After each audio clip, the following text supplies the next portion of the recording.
Hello, hello!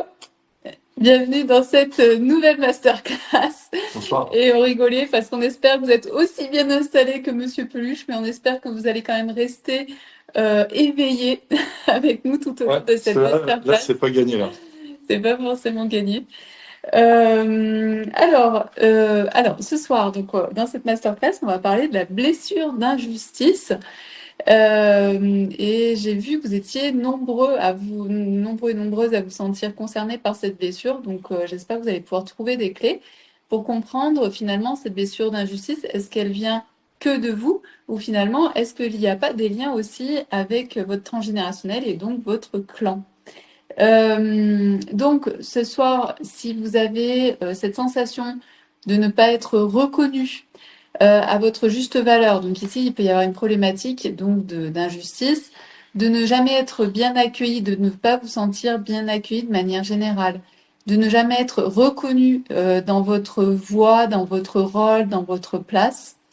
Que vous avez souvent l'impression que la vie est injuste ou que dans un domaine particulier, vous avez toujours l'impression de répéter des sortes d'injustices et puis de ne pas vous sentir respecté. Donc tout ça va très souvent amener un sentiment, puisque c'est un sentiment, c'est pas forcément la réalité, mais tout ça va amener un sentiment d'injustice. Parce que, par contre, c'est ce qu'on ressent. C'est ce qu'on ressent, exactement. Et surtout de vous rappeler que donc il y a les 5 blessures en fait de l'âme qui sont présentes en nous. Il y a plein d'autres blessures qui sont présentes, mais les 5 blessures d'injustice les 5 blessures de l'âme sont très présentes en nous. Donc ce soir, on va seulement voir l'injustice. Et en général, sur ces 5 blessures, il y en a 3 particulièrement qui nous touchent et qui reviennent très régulièrement dans notre vie. Les blessures, en fait, c'est ce qui nous met après en protection, d'une certaine protection. Donc, pour la blessure d'injustice, c'est la protection en quelque sorte du rigide.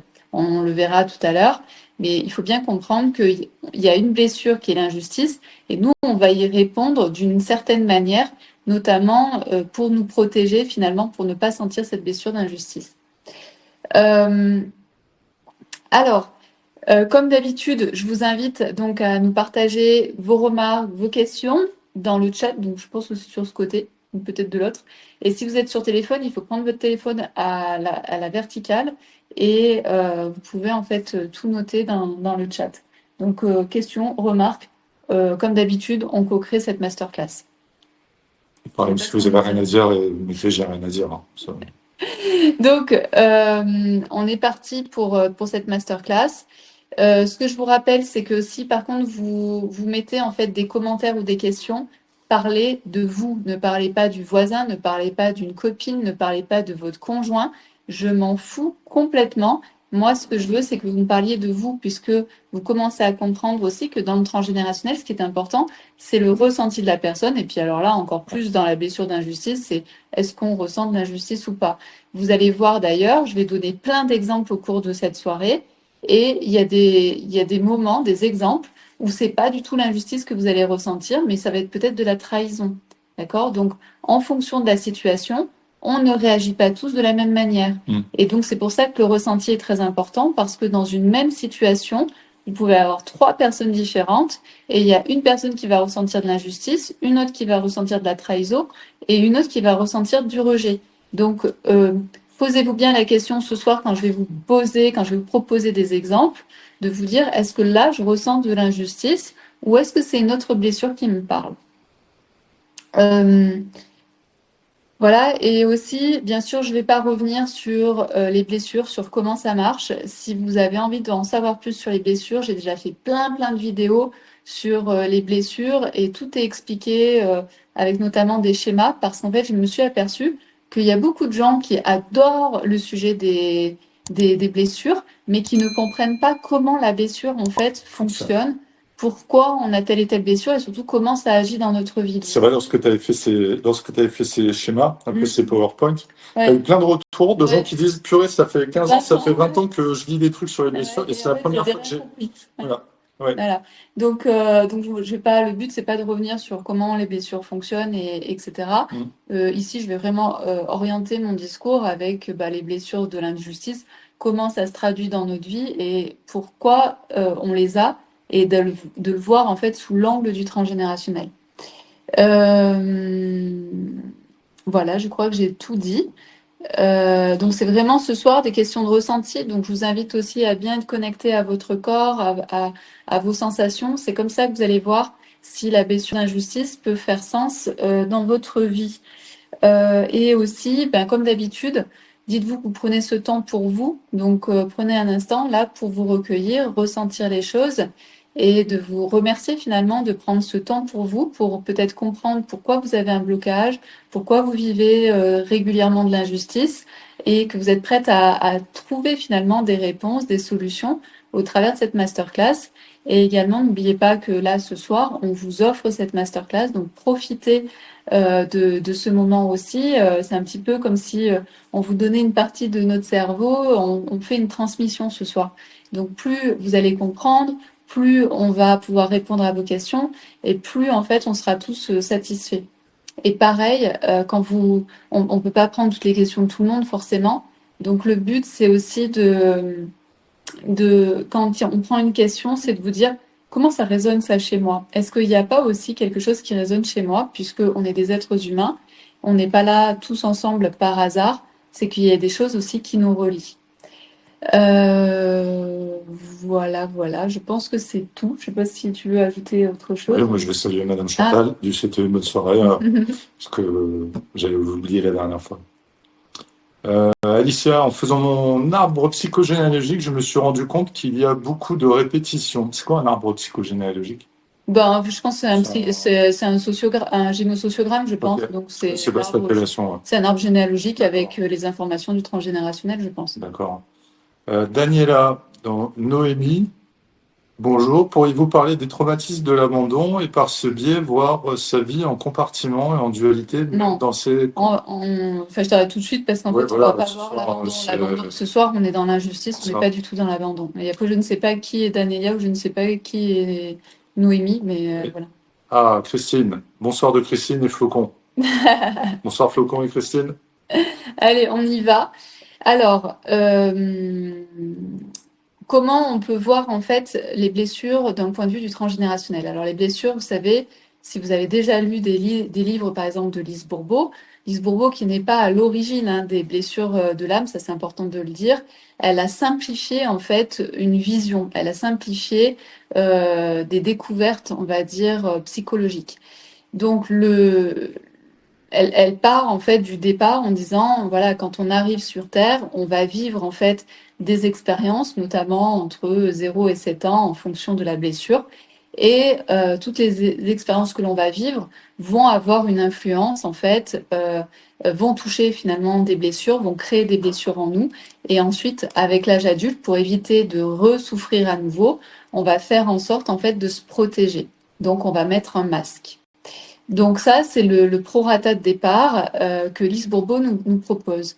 Et je pense qu'effectivement, au cours de notre enfance, les blessures vont plutôt s'intensifier. C'est-à-dire que ce que l'on va vivre, comme je le disais tout à l'heure, si on vit, par exemple, on perd notre chat. Vous aviez un chat que vous adoriez quand vous étiez enfant, et à 5 ans, 6 ans, vous le perdez. Eh bien, en fonction de l'enfant que vous êtes, vous allez soit activer une blessure d'abandon, soit une blessure de rejet, soit une blessure de trahison ou une blessure d'injustice, par exemple. Donc, en fonction de l'enfant que vous êtes, vous allez être touché et ça va activer une blessure en vous. Et derrière, vous allez mettre en place donc un système, donc un masque, une protection pour ne plus jamais souffrir, par exemple, de la perte d'un animal. Et ça, c'est intéressant parce qu'en fait, ce que tu dis là, c'est que ce n'est pas le fait qui va définir la blessure. Exact. C'est la personne. C'est la personne. C'est la personne, comment elle vit, ressent le truc. Et ça, par contre, on le voit nulle part. Nulle part. Et donc là, intéressant. Ce que ça veut dire pour moi en transgénérationnel, c'est que la manière dont l'enfant va vivre cette perte, elle va être liée finalement à l'ensemble des blessures du clan. Si par exemple, dans le clan, ce qui est le plus présent, c'est la trahison, et donc vous perdez votre chat, et vous avez l'impression d'être trahi par votre chat, parce que votre chat, il était hyper important pour vous, et là, il meurt, donc il vous trahit. Ouais. Si dans votre clan, c'est l'injustice qui est le plus présent, vous allez perdre votre chat et vous allez trouver ça injuste de l'avoir perdu parce que vous aviez besoin de lui.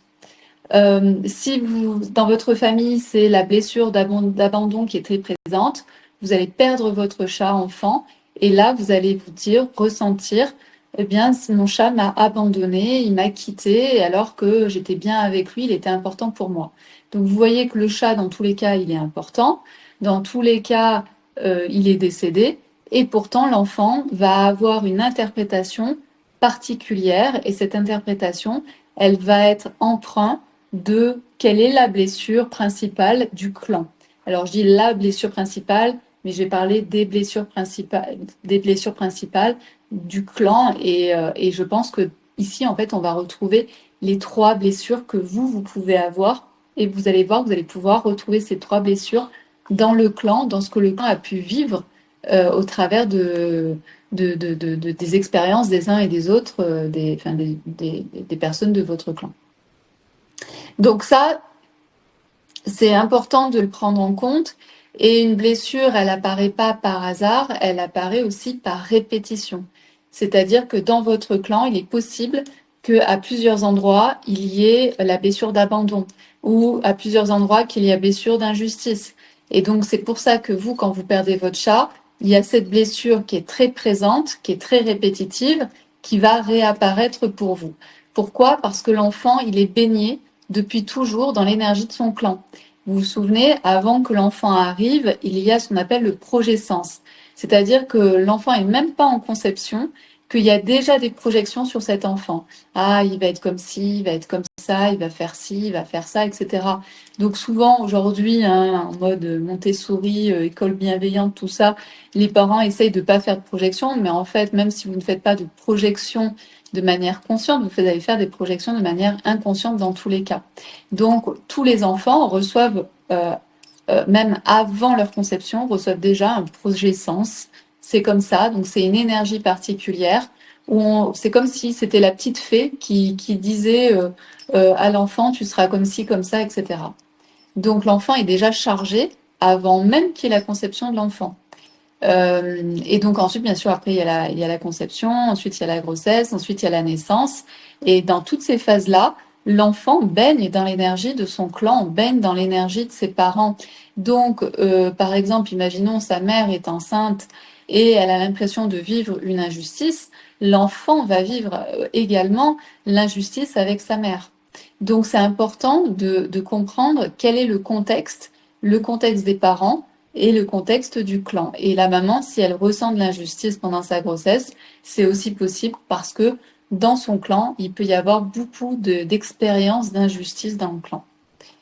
Est-ce que ça vous paraît clair déjà non, c'est pas ce prorata, c'est quand on pose les bases. Tu vois pas ce que je veux dire? Je suis pris de court. Ok. Ici, on pose les fondamentaux. Et c'est important parce qu'on part tous au moins là du même endroit. Parce que c'est important après dans ce que l'on va faire. Et de bien se souvenir que ici, ce sont des ressentis, c'est pas la vérité. D'accord? Si vous ressentez une injustice, ça ne veut pas forcément dire que la situation est injuste. C'est vous, la manière dont vous la vivez, la manière dont vous la ressentez. Et c'est pour ça que je vous disais, ne me parlez pas de votre voisin, ne me parlez pas de votre conjoint, ne me parlez pas de vos enfants. Eux, ils ont leur propre capacité à ressentir à leur manière. Donc, parlez-moi vraiment de vous quand vous allez me parler de vos expériences. Alors, qu'est-ce qui se cache Ouais, voilà, du postulat. Ben, en fait, merci Nadine. Mais préambule, ça marche aussi. Super, merci. Donc, derrière l'injustice, qu'est-ce qui se cache? C'est souvent une appréciation, c'est-à-dire que l'injustice, c'est je me sens jugée. Donc, on va se sentir soit bien, soit pas bien. Et on va surtout aussi se sentir jugé sur notre propre valeur.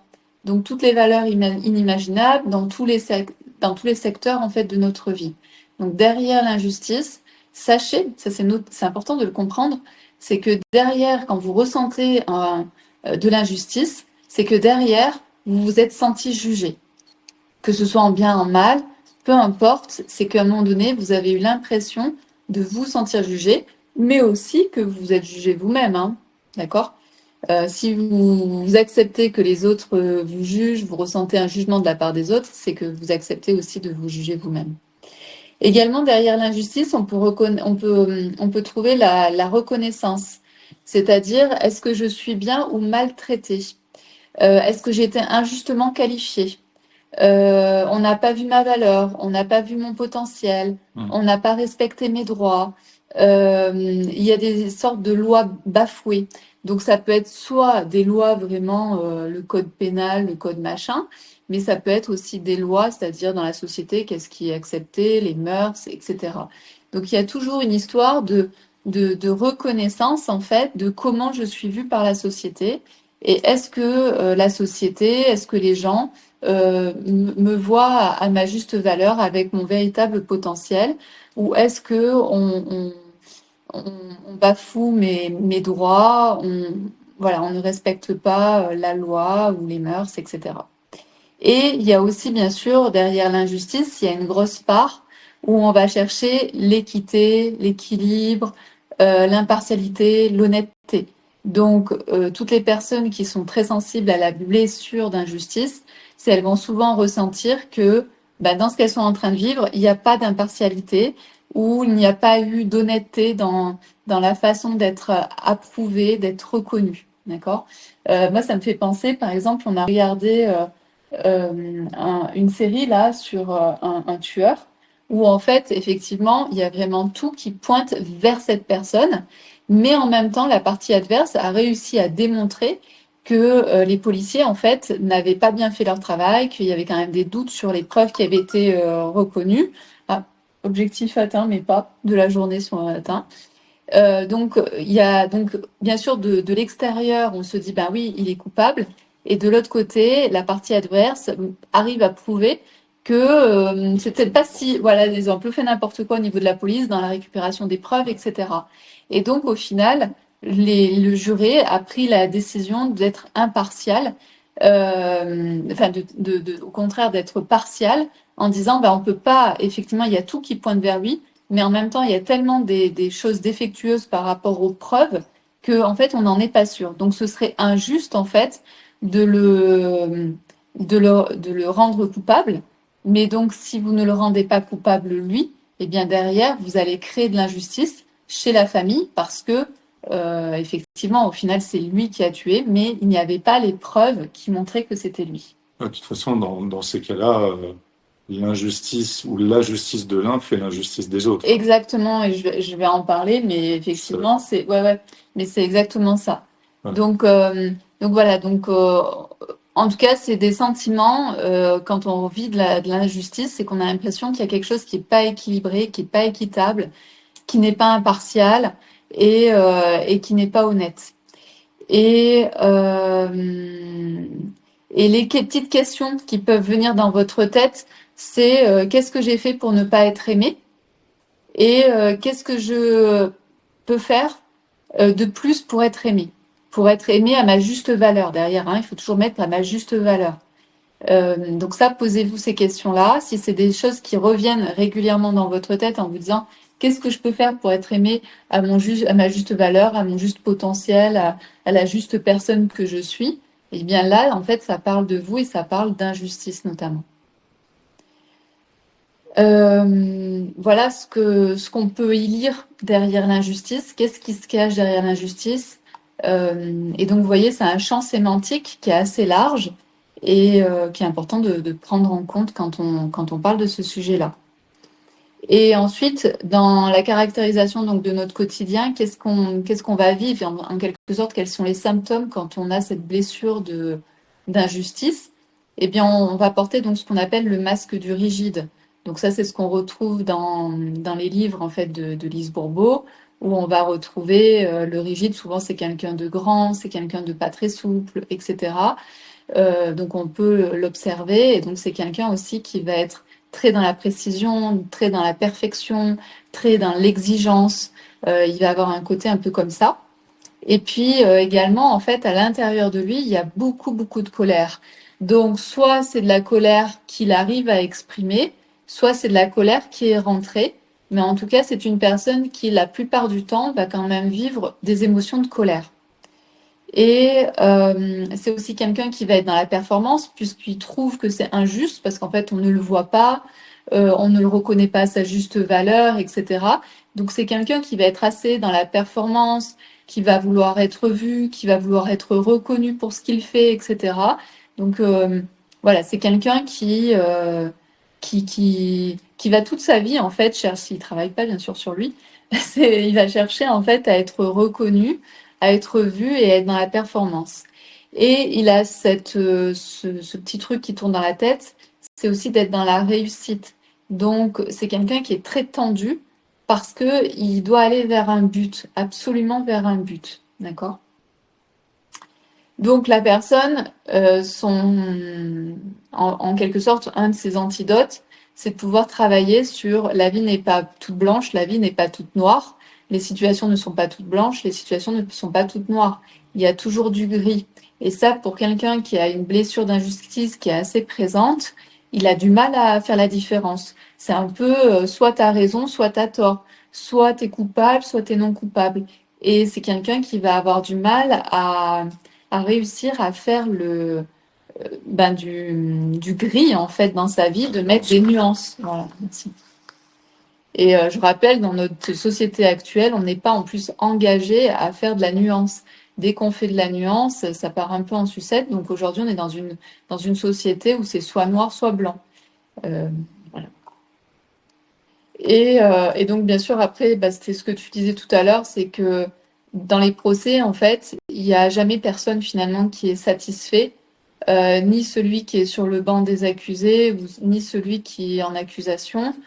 Euh, Très souvent, en fait, finalement, les gens sont très déçus de la justice parce que personne finalement ne gagne, personne n'a vraiment raison, personne n'a vraiment tort. Et donc, c'est des situations qui créent des blessures d'injustice parce que les deux personnes, en fait, les deux parties vont se sentir injustement traitées. En général, ils vont avoir des ressentis d'injustement traités. Ouais, il nous dit un peu dans les extrêmes, point d'interrogation. Oui, voilà, c'est dans les extrêmes. Voilà, c'est. Et bon, dans les extrêmes, c'est ce que je vous dis toujours, hein, quand on est dans les extrêmes, c'est du transgénérationnel. Donc après, il faut voir les cas, il faut voir ce que tu ressens. Mais de toute façon, quand on est dans les extrêmes, il y a souvent du transgénérationnel qui se cache derrière. Est-ce que ça vous parle déjà ici? Est-ce qu'il y a des retours, Des questions. des commentaires, des questions? Ouais. Des petites questions. Ok. Question de Christelle. Est-ce que la blessure vient forcément du clan?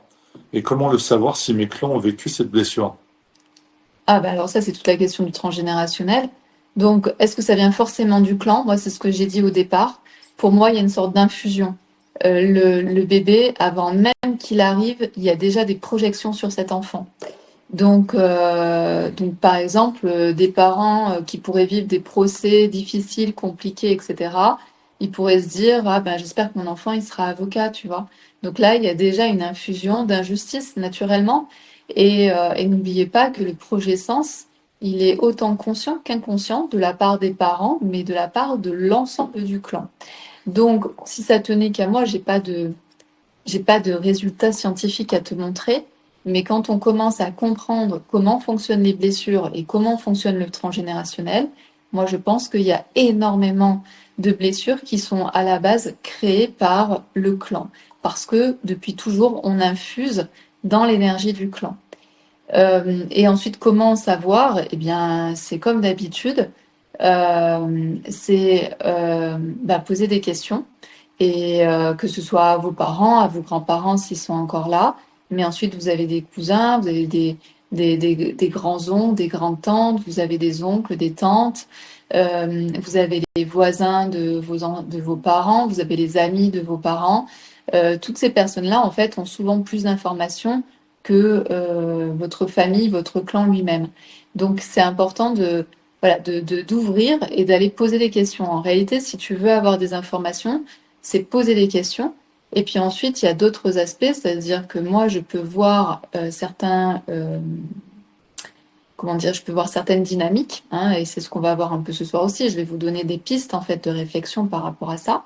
Et puis aussi, il y a les soins alchimiques qui permettent en fait de sentir à quel moment, à quel endroit il y a pu avoir des activations de cette blessure et pour ce soir d'injustice.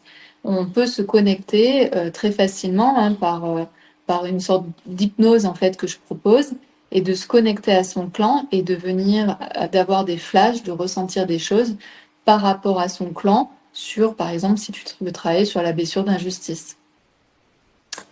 Est-ce qu'il y a d'autres questions? Oui. Question de Corinne.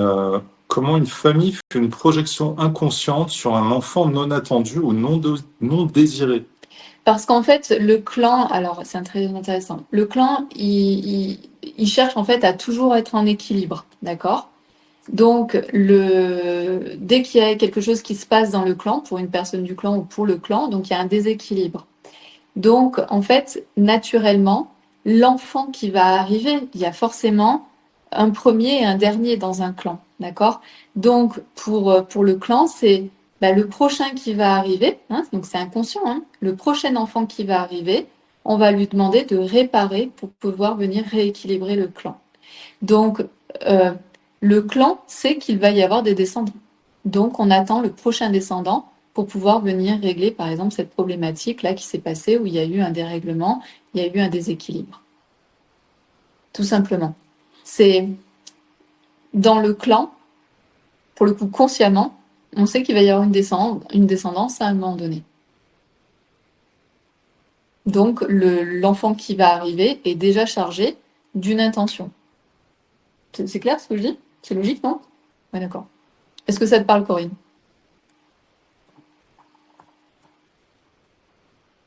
Oui, Noël. Monsieur Peluche, il est détendu. Super détendu. Autre question, tu as de la place? Oui, bien sûr. Ça marche. Nadine, mon fils a perdu son grand-père à l'âge de 6 ans. Nous avons voulu et pensé le protéger en ne l'emmenant pas à l'inhumation. Il nous en a voulu longtemps, disant qu'il n'avait plus confiance dans les adultes. Oui, trahison. Ouais. Et là, il a 40 ans et un super design, caractère et n'a plus de travail.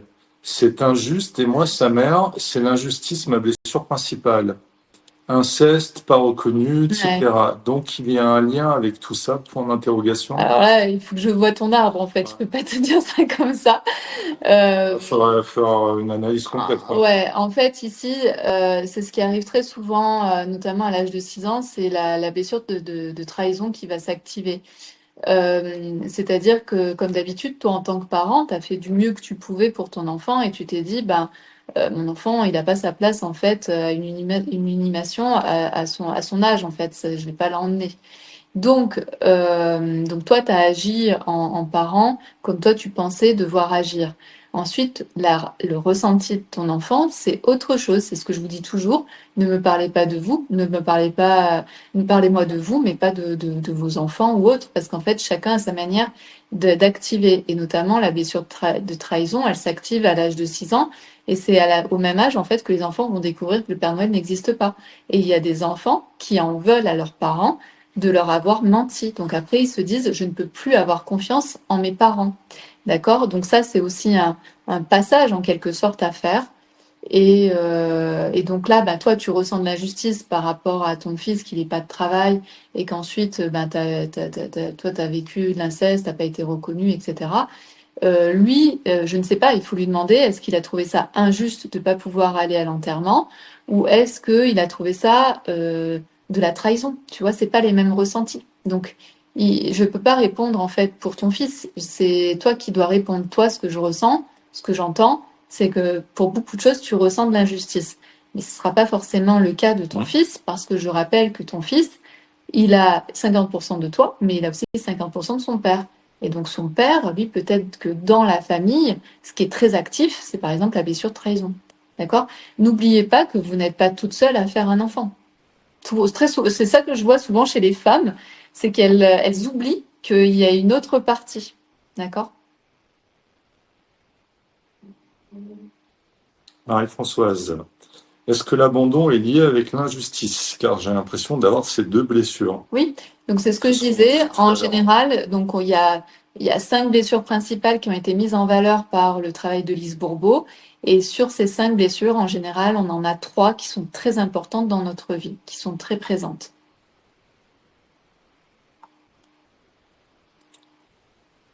Nadine, puis-je porter une blessure d'injustice sans vraiment le savoir? Ah bah, il y a plein de gens qui portent plein de blessures sans le savoir. C'est justement l'objet de ce soir, c'est de vous mettre en lumière certaines blessures, en tout cas la blessure d'injustice pour ce soir. Mais en fait, 99% des gens vivent avec des blessures béantes qu'ils n'ont absolument pas, dont ils n'ont absolument pas conscience. De se rendre des blessures, de se rendre compte des blessures que l'on a, c'est un travail sur soi. Tout le monde ne fait pas un travail sur soi. Donc oui, je te confirme qu'il y a plein de gens qui ne savent pas, oui, bien sûr.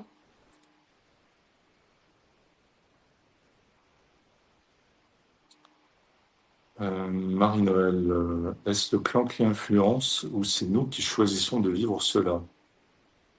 Pour moi, c'est le clan qui influence, hein, parce que quand tu es enfant, tu es surtout drivé par ce qui se passe.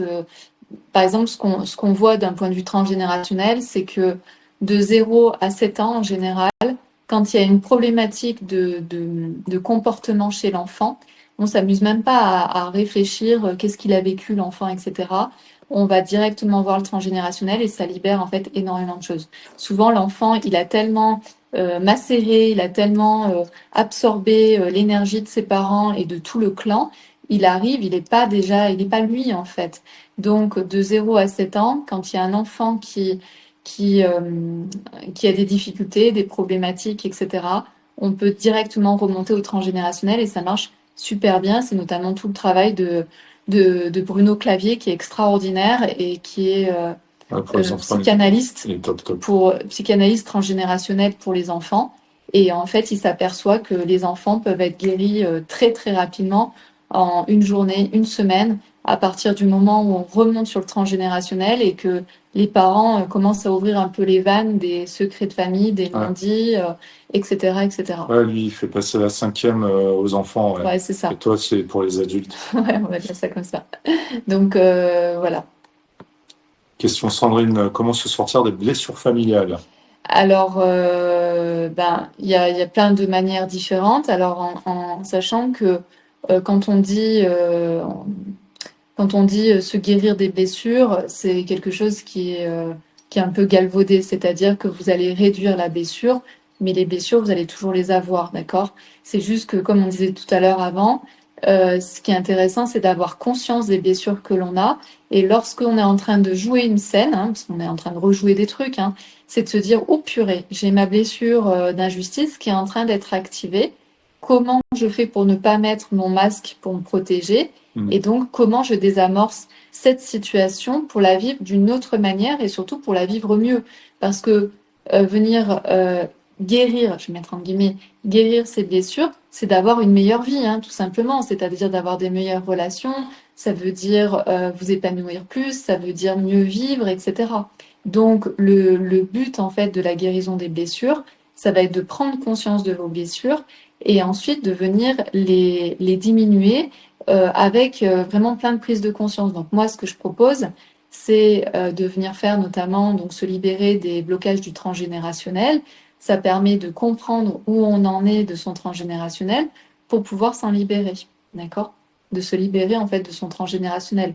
Après, il y a des choses qu'on a envie de garder de notre transgénérationnel parce que ça nous porte et parce que c'est positif pour nous là à l'instant T. Ça ne veut pas dire que dans 10 ans, ça sera toujours bon pour nous, mais on a aussi le choix de déposer les fardeaux, et notamment les fardeaux, ça peut être des blessures dont on n'a pas besoin. Et je vais vous donner plein d'exemples et vous allez voir que vous portez en fait ces blessures-là. Donc demain, vous faites le programme là que je propose qui s'appelle donc se libérer des blocages du transgénérationnel et vous allez voir en fait qu'il y a des choses qui vont vraiment changer dans votre vie.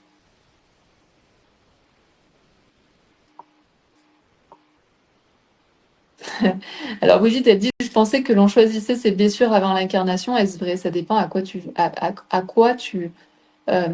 crois. Moi, je ne crois pas, tu vois, à cette incarnation où on décide, l'âme décide de choisir telle et telle chose, etc. Je décide de vivre ça, de traverser ça, etc. Ça dépend à quoi tu crois.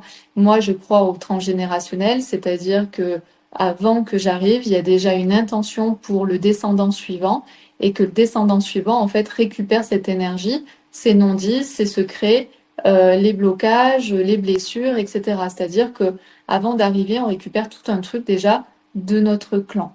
Donc après, ça dépend à quoi tu crois, tout simplement.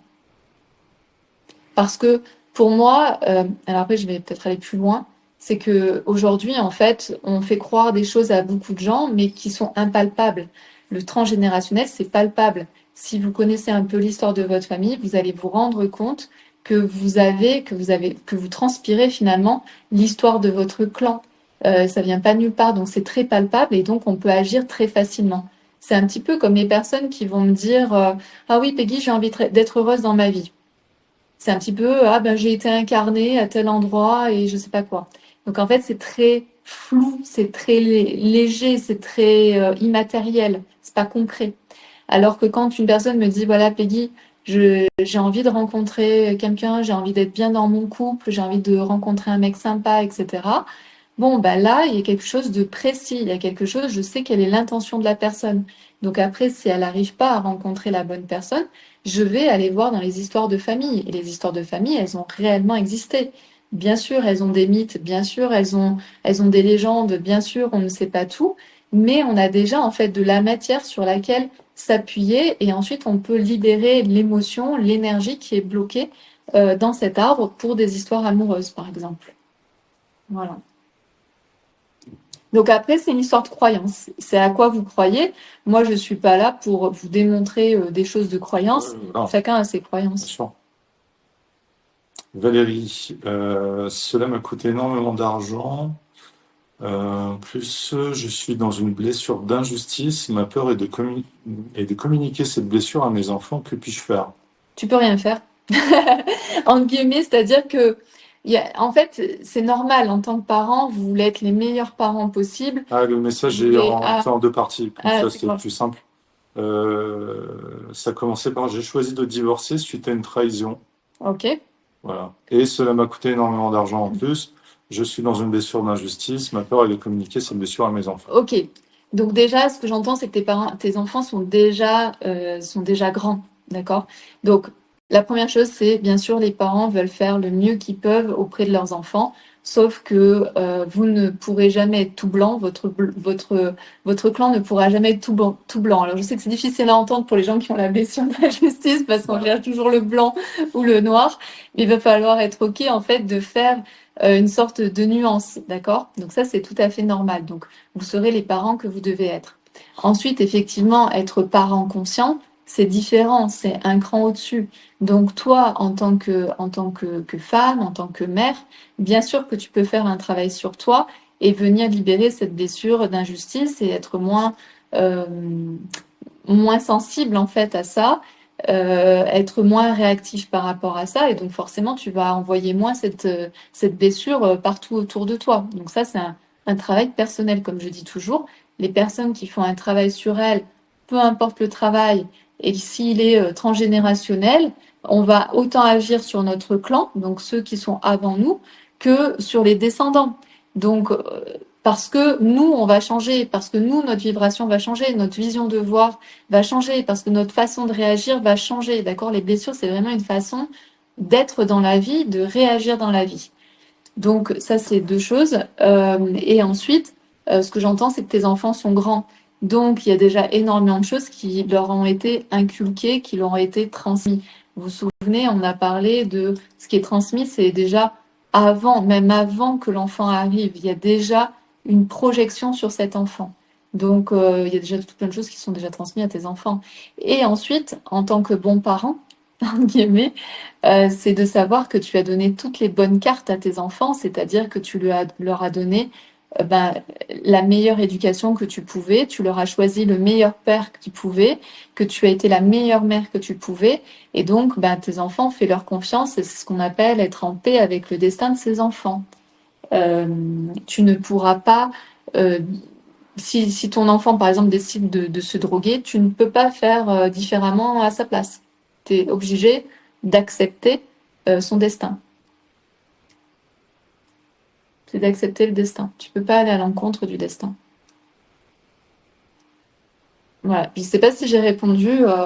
Le but de mon travail, c'est pas de culpabiliser les parents ou de pas vous culpabiliser, de vous culpabiliser vous en tant que personne, hein.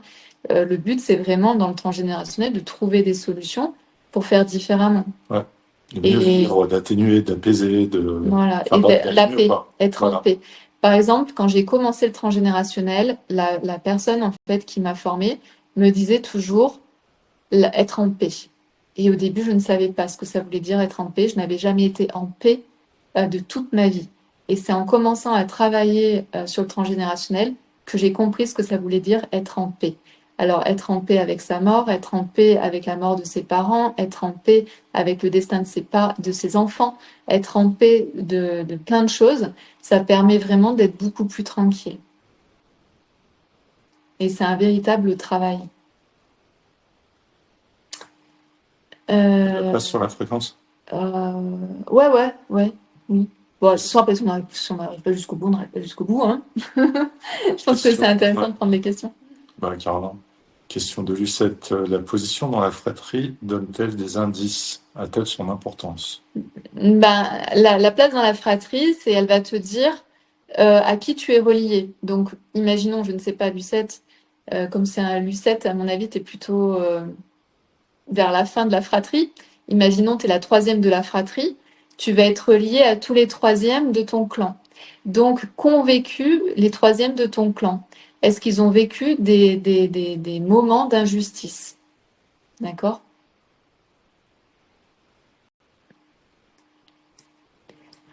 Ouais, compliqué d'être en paix, oui. Mais c'est le travail, en réalité, le travail de fond du transgénérationnel, c'est d'être en paix. Et bien sûr, nous, en tant qu'êtres humains, on se dit, ah ben moi, j'ai envie de rencontrer l'amour, moi, j'ai envie d'avoir un meilleur travail, tout ça, tout ça. Mais en réalité, ce que cherche, je pense, l'humain, c'est d'être en paix. Parce que c'est une autre qualité de vie. Être en paix, c'est par exemple, que si je reprends l'exemple de Valérie, ben, mon mari me trompe, ben, je suis en paix avec ça. C'est son destin, c'est son choix en fait. Moi, je peux rien y faire à ça. Par contre, moi derrière, j'ai une capacité à comment je réagis, quelles sont mes émotions par rapport à ça, qu'est-ce que je décide par rapport à ça. Et donc c'est là où on peut être en paix, parce qu'en fait, on ne peut pas décider du choix de l'autre. Qu'est-ce que tu me disais? Non, je disais, regarde comment on est en paix, comment ça marche. Ah ouais, lui, il est en paix là. Il a fait un gros travail. Là. Voilà. Marie-Noël, que penser des messages de NDE? Je sais pas ce que c'est NDE. Je sais pas ce que c'est. On dirait un acronyme d'aéronautique, un peu comme l'ILS. Ah mais tu connais pas la spiritualité. La prochaine DB, un VOR, donc radioforme unidirectionnelle. En tout cas, moi, je suis curieuse de savoir ce que c'est NDE. Aussi, carrément. Christelle, donc on ne peut pas guérir totalement des blessures. Non, c'est faux. C'est illusoire.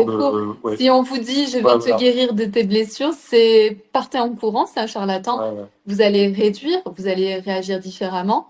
Mais si on vous dit oui, je vais te guérir de tes blessures, non, c'est impossible. Impossible. Alicia, est-ce que d'être en paix, il faut savoir pardonner? Alors oui, mais d'une certaine manière. En tout cas, moi je crois au pardon, mais d'une certaine manière. Pas forcément dans le mot pardon comme tout le monde peut l'entendre.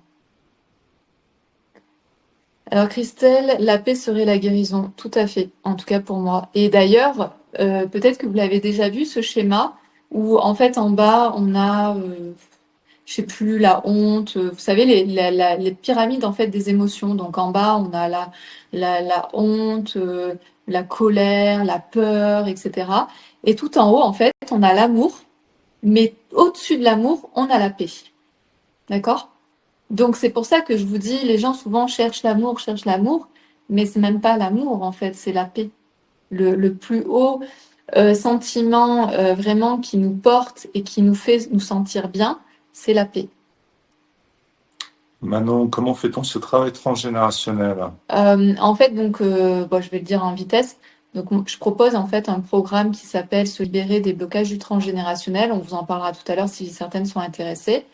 Et ça vous permet donc d'avoir 6 soins alchimiques, 6 masterclass qui expliquent aussi. Et ça vous permet en fait de faire tout le chemin pour vous libérer des blocages du transgénérationnel.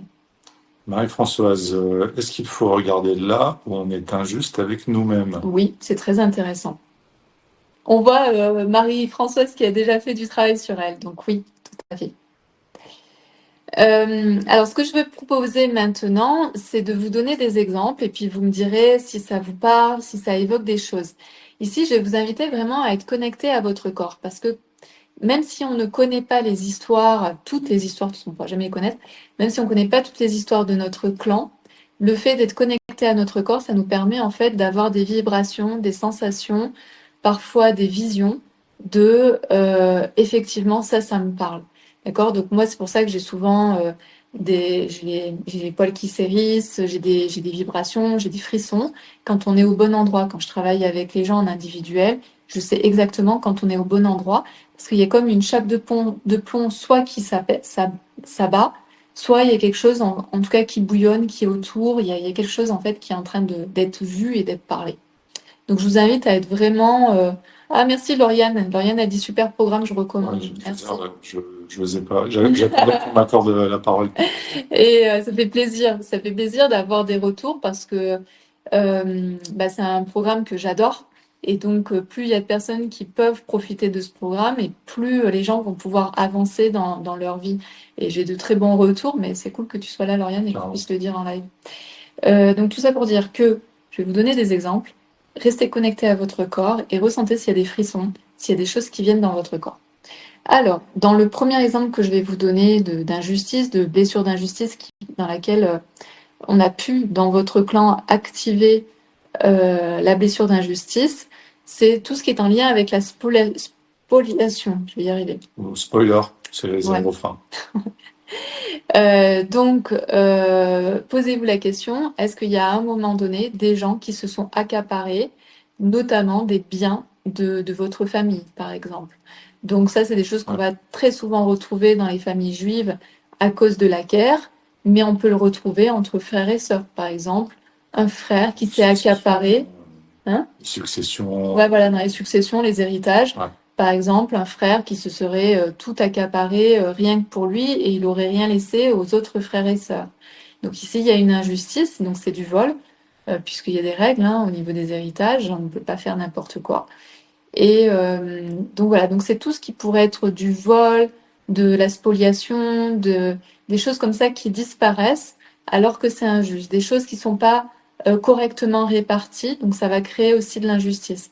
Et ça va créer de l'injustice très très forte. Et la dernière fois, je regardais un reportage, j'adore, c'était des généalogistes, et en fait, ils étaient en charge, en fait, ils avaient retrouvé des tableaux, plein de tableaux, et ils étaient en charge de retrouver à qui appartenaient ces tableaux avant la guerre.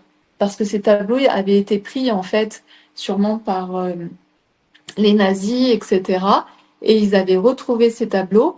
Et donc, le généalogiste, il était en charge de retrouver à qui appartenaient ces tableaux. Le boulot. Le boulot, mais en même temps, oui, non, parce que souvent, c'était des familles juives, tu vois, qui étaient collectionneurs d'art. Donc, par exemple, quand ils arrivaient à retrouver un descendant, bah, il y avait peut-être 10 tableaux, tu vois, qui revenaient à ce descendant-là. Ouais, Donc oui, c'est un super travail parce qu'en fait, ils recherchaient après les ventes. Donc, tu vois, ils remontaient à 1930, tous les ventes aux enchères, en fait, donc les carnets des ventes aux enchères, etc., pour retrouver chacun des tableaux, etc. Donc, c'était un travail de fourmi, mais super intéressant. Donc, super reportage, effectivement, voilà. Et je sais plus comment ça s'appelle, ce truc. Et c'est super intéressant de voir comment ils travaillent, etc. Mais tout ça pour vous dire que ça a réellement existé et que ça existe dans toutes les familles ou que ça existe dans tout ce qui est guerre, par exemple. Moi, j'étais aussi dans une famille de Sri Lankais et c'était, toi, tu vas m'aider, donc ils étaient Tamouls contre voilà. Et bon, en gros, cette famille, elle avait tout perdu parce qu'en fait, dans le pays, Tamouls sont très peu nombreux et ils ont été complètement mangés par l'autre religion et ils avaient tout perdu, donc leurs terres, etc. Ils n'en avaient pas du tout récupéré quoi que ce soit. Donc ici, on est aussi dans de la spoliation. Donc il y a énormément de spoliation et donc tout ça en fait est marqué, c'est vraiment un marqueur dans notre clan. Donc je ne sais pas si ça parle à certaines personnes dans votre clan où, où effectivement il y aurait pu avoir des choses qui se sont mal passées dans les héritages, hein, parce que tout le monde n'a pas vécu de spoliation pendant la guerre, mais voilà, des moments où dans votre famille on a perdu des biens, où on a été volé, on nous a retiré des biens sans raison. Marjorie, bonsoir. Je viens d'acheter les soins chimiques des blessures de l'âme. Ok, bienvenue. Pour Alicia, oui, tellement. Muriel, non, quand on repère ça, comment on le retrouve plus haut? Tu veux dire que toi, tu as été volé? Explique-moi le contexte. Ouais. Parce que pour le coup, là, vous connaissez le contexte d'aujourd'hui. Vous savez ce qui s'est passé pour vous. Vous savez peut-être pas ce qui s'est passé une génération au-dessus ou deux générations au-dessus, mais vous savez ce qui s'est passé pour vous. Donc donnez-moi un maximum d'infos si vous voulez que je vous aide. Ouais, Corinne, reportage sur Anne Valland qui a fait l'inventaire des tableaux volés par les nazis. Ah oui, bah d'accord, bah je connaissais pas. En tout cas, c'est Ok, autre chose que j'ai merci. vu. Mais ouais, d'accord, ok. Alors Marie-Hélène, donc moi j'ai résisté et dû me battre, et j'ai gagné en justice. Voilà, donc et si tu en es satisfaite, c'est vraiment bien parce que c'est très rare en fait que dans un procès il y ait une partie qui soit vraiment satisfaite. Il manque toujours un truc, tu vois, il y a toujours un truc qui manque. Ensuite, il y a donc si on va plus loin dans les héritages, ça va être des héritages qui sont pas justes, d'accord? Donc en termes d'équilibre sur la valeur reçue par chacun. C'est-à-dire qu'il y a quelque chose qui a été mal fait en fait, ce qui est impossible aujourd'hui hein, normalement dans les héritages, où chacun doit recevoir la même somme en mode valeur, mais il est possible auparavant où il y a eu une magouille, où il y a eu un truc de mal fait d'un point de vue administratif, et il y a quelqu'un dans la famille qui n'a pas reçu ce qu'il devait recevoir. Donc ça va laisser une empreinte d'injustice sur le clan. Et donc bah, vous allez ensuite vivre de l'injustice, mais de plein de manières différentes. Également, ça va être des héritages qui vont pas être jugés justes en termes émotionnels. Donc là, je vous parlais juste d'un point de vue valeur, du partage, par exemple, de l'héritage. Et ici, je vais vous parler de la justesse qui vont venir toucher en fait à l'émotionnel. Parce que souvent, quand les personnes reçoivent certaines choses, elles vont se dire, mais en fait, mes parents ne m'aimaient pas. Par exemple, la personne, elle voulait absolument récupérer la maison de famille. L'argent, elle s'en fiche, etc. Et elle avait peut-être dit à ses parents, moi, ce que j'aimerais, c'est récupérer la maison de famille, elle est importante pour moi, etc. Et puis à la découverte du testament, eh bien là, elle va se rendre compte que c'est pas elle qui récupère la maison de famille, mais c'est son frère. Donc là, elle va remettre en question en disant, mais moi, je comprends pas parce que j'ai dit à mes parents que je voulais cette maison et en fait, ils m'aimaient pas vraiment parce qu'ils m'ont finalement pas donné cette maison et qu'ils l'ont donnée à mon frère. Donc ça peut être autant de l'injustice d'un point de vue matériel, d'un point de vue mobilier, mais ça peut être aussi d'un point de vue émotionnel. En fait, on m'a pas aimé.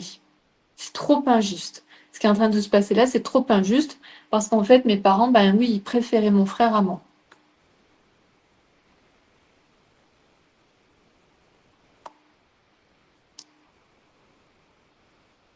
Ici, un exemple pour moi, l'alliance de ma mère, ses boucles d'oreilles, ses meubles. Je n'ai eu le droit à rien. Oui, voilà. Donc effectivement, ici, il y a eu un partage qui a été fait, je ne sais pas comment, mais ça remet en question, par exemple pour Alicia, de c'est trop injuste. Alors que il y a peut-être ton frère, ta sœur, les boucles d'oreilles et les machins, ils n'en avaient rien à faire, tu vois. Mais pour toi, sentimentalement, c'était important de les récupérer. Muriel, j'ai été spolié dans mes héritages et mes cousines se sont volées entre sœurs. Ouais, donc on voit que ici, dans ta famille, à mon avis, c'est donc là, sœur et cousine, c'est la même lignée, hein, c'est la même génération, Donc, s'il arrive ça, toi, au niveau de tes... Oh, ça fait des cœurs.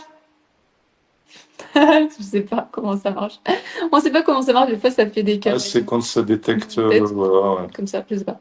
En tout cas, ici, on est sur la même génération, donc les sœurs ou les cousines. Oh, encore. C'est le message, je ne sais pas. Et donc, si au niveau des sœurs et puis aussi de l'autre famille où il y a les cousines, c'est fort possible juste qu'au-dessus, donc au niveau des parents ou au niveau des grands-parents, il y ait eu des difficultés dans les héritages et qu'il y ait eu comme ça des vols un peu entre frères et sœurs. Question de Sophia, dans mon domaine d'expertise en plus. Okay. Est-ce que la mort d'un ancêtre mort en passant son brevet de pilote jeune et décédé à son examen peut être vécu comme de l'injustice pour se réaliser et réaliser ses rêves? Tu veux répondre? Moi, je suis plus dans la partie technique, toi, tu es dans le transgénérationnel. En fait, ici, Sophia, c'est quand tu te connectes à cette histoire, donc donc c'est qui? C'est un ancêtre. Alors, je sais pas qui c'est, l'ancêtre. Bon, en tout cas, tu te connectes à cet ancêtre et que tu l'imagines passer son brevet, etc. Et puis surtout, peut-être de penser aux parents, parce qu'en fait, lui, il est décédé dans cet accident, mais qu'est-ce qu'ont vécu les parents, les frères et sœurs qui étaient à côté? Est-ce que tu ressens qu'ils ont vécu de l'injustice? Parce que si toi, tu vis de l'injustice, c'est fort possible qu'effectivement, il y ait un lien entre j'ai envie de réaliser mes rêves, mais si je les réalise, il y a un risque de mort. D'accord? C'est ça, en fait, la problématique là que tu as là. C'est que c'est quelque chose qui a sûrement été tellement forte. C'est une histoire tellement forte où c'est un jeune homme qui est pilote. Donc, en gros, il est un peu mis sur un piédestal dans la famille. On se dit, waouh, il est pilote, tout ça, c'est énorme. Et en fait, il meurt jeune alors qu'il est mis sur un piédestal. Donc, c'est un véritable drame pour toute la famille. D'accord? Autant les parents que les grands-parents s'ils étaient encore vivants, que les frères et sœurs. Donc, oui, il y a surtout ce que tu dis ici, c'est l'histoire du, du rêve. C'est-à-dire que le rêve est brisé par la mort. D'accord? Donc je pense qu'il y a quelque chose qui est vraiment lié entre lorsque je réalise mes rêves, ça peut entraîner la mort et donc c'est injuste. Et donc c'est possible que toi tu sois bloqué dans ce truc-là parce que si je réalise mes rêves, j'ai un risque de mourir. Tu vois, inconsciemment, c'est ça qui est dit. Une passion. Ouais, si je développe souvent, c'est des métiers passion. Ouais, voilà. Et même si ça n'a rien à voir avec le pilotage, hein, même si c'est pas dangereux ce que tu fais, c'est fort possible qu'il y ait cette association qui soit faite parce que c'est très fort. C'est super intéressant comme exemple en fait. C'est vraiment ça. Là, on est vraiment dans le transgénérationnel. Ça, c'est typiquement une histoire de transgénérationnel.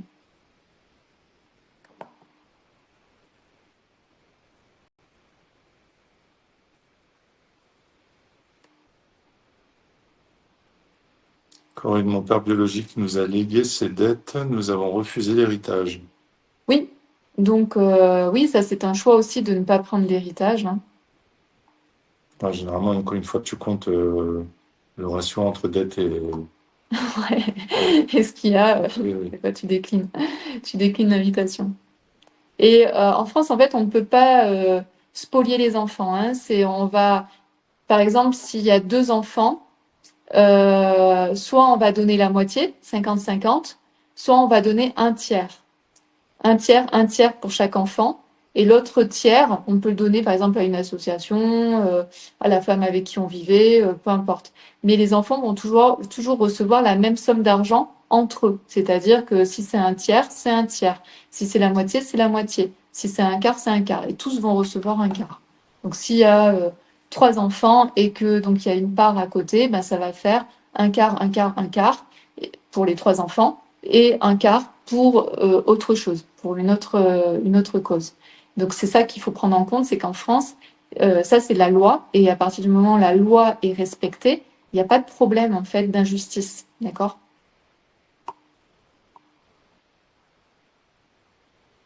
Où est-ce que j'en étais? Je sais pas. C'est bon. Alors, ma mère a prévu de me privilégier le jour où, le plus tard possible, en rééquilibrage des injustices dont ma sœur a déjà largement profité à ce jour. Alors pareil, ça, il faut que ce soit noté. C'est-à-dire, qu'est-ce que ta mère a donné à ta sœur? Parce que si c'est pas noté, je pense que le notaire, il va pas savoir. Hmm.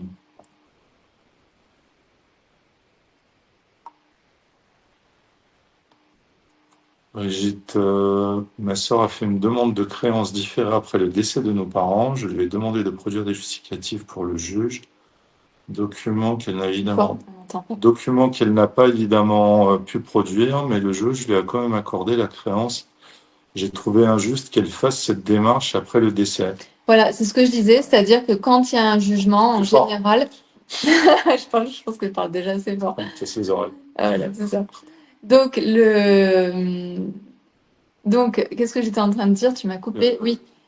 Souvent, quand il y a une histoire de jugement, ni l'un ni l'autre ne sont d'accord, ne sont satisfaits de la décision, en fait. Christine, mon père était spolié par son frère lors de l'héritage de leurs parents. Moi, j'ai divorcé et mon ex-mari m'avait volé de précieux documents suite à l'héritage que j'ai eu de mes parents. Ouais. Il m'a trompé pendant X années et a eu le divorce à son avantage financièrement. Y a-t-il donc un lien avec ce qu'a vécu mon père et moi après? Oui, tout à fait.